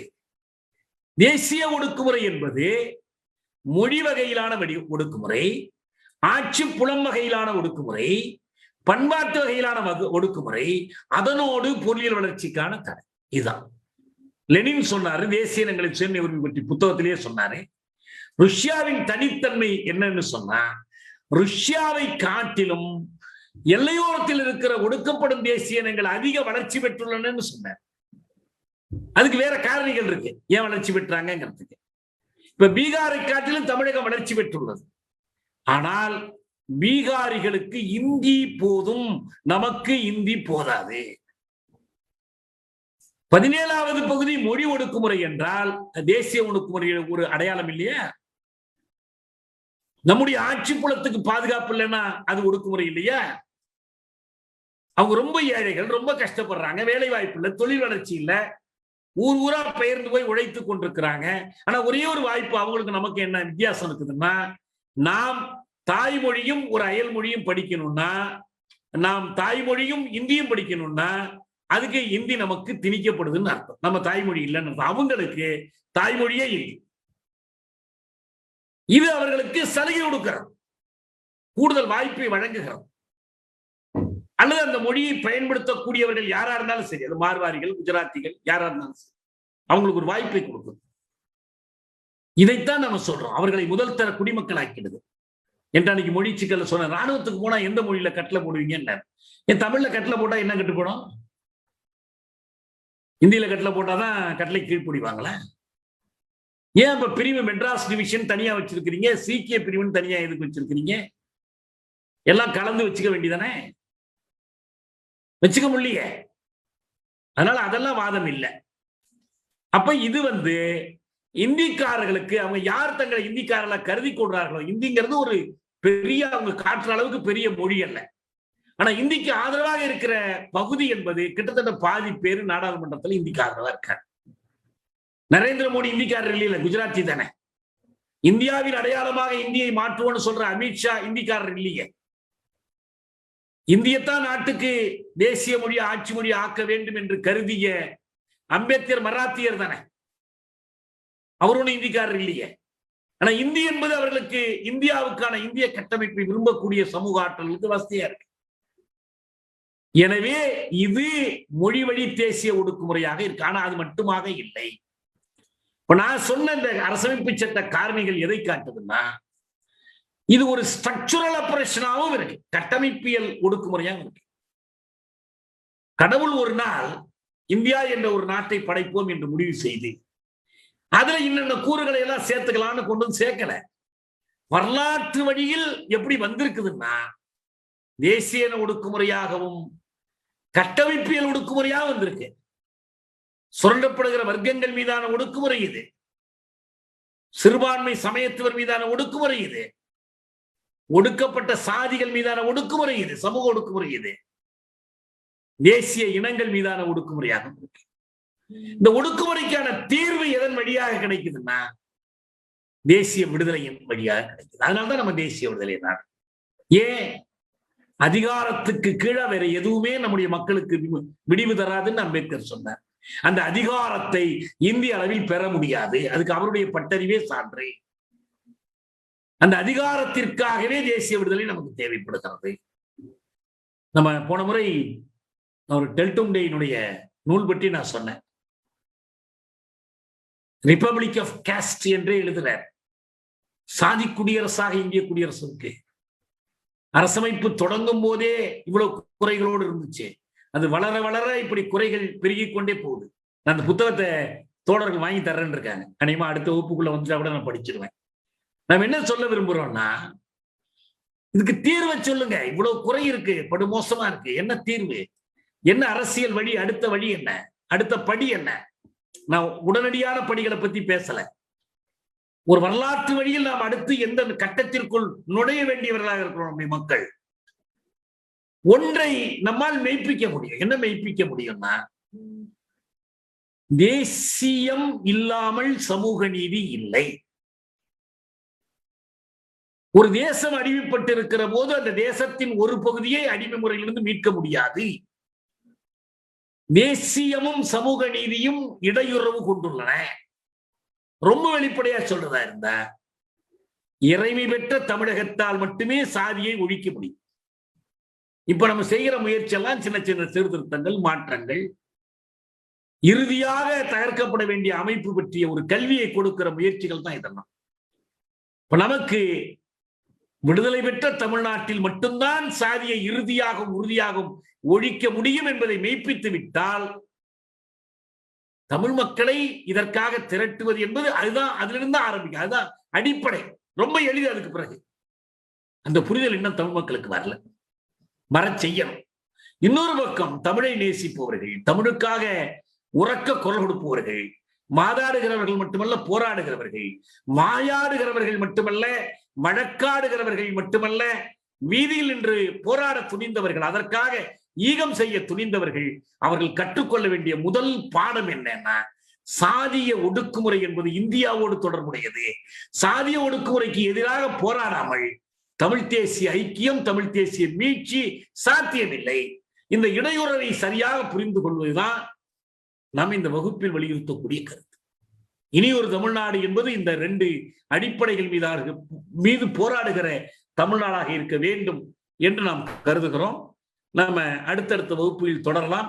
இந்த வகுப்பை நான் இத்தோடு முடித்துக் கொள்கிறேன். வேற ஐயங்களோ வேற பேச வேண்டியிருந்தோ பேசி நம்ம முடிச்சுக்கலாம்.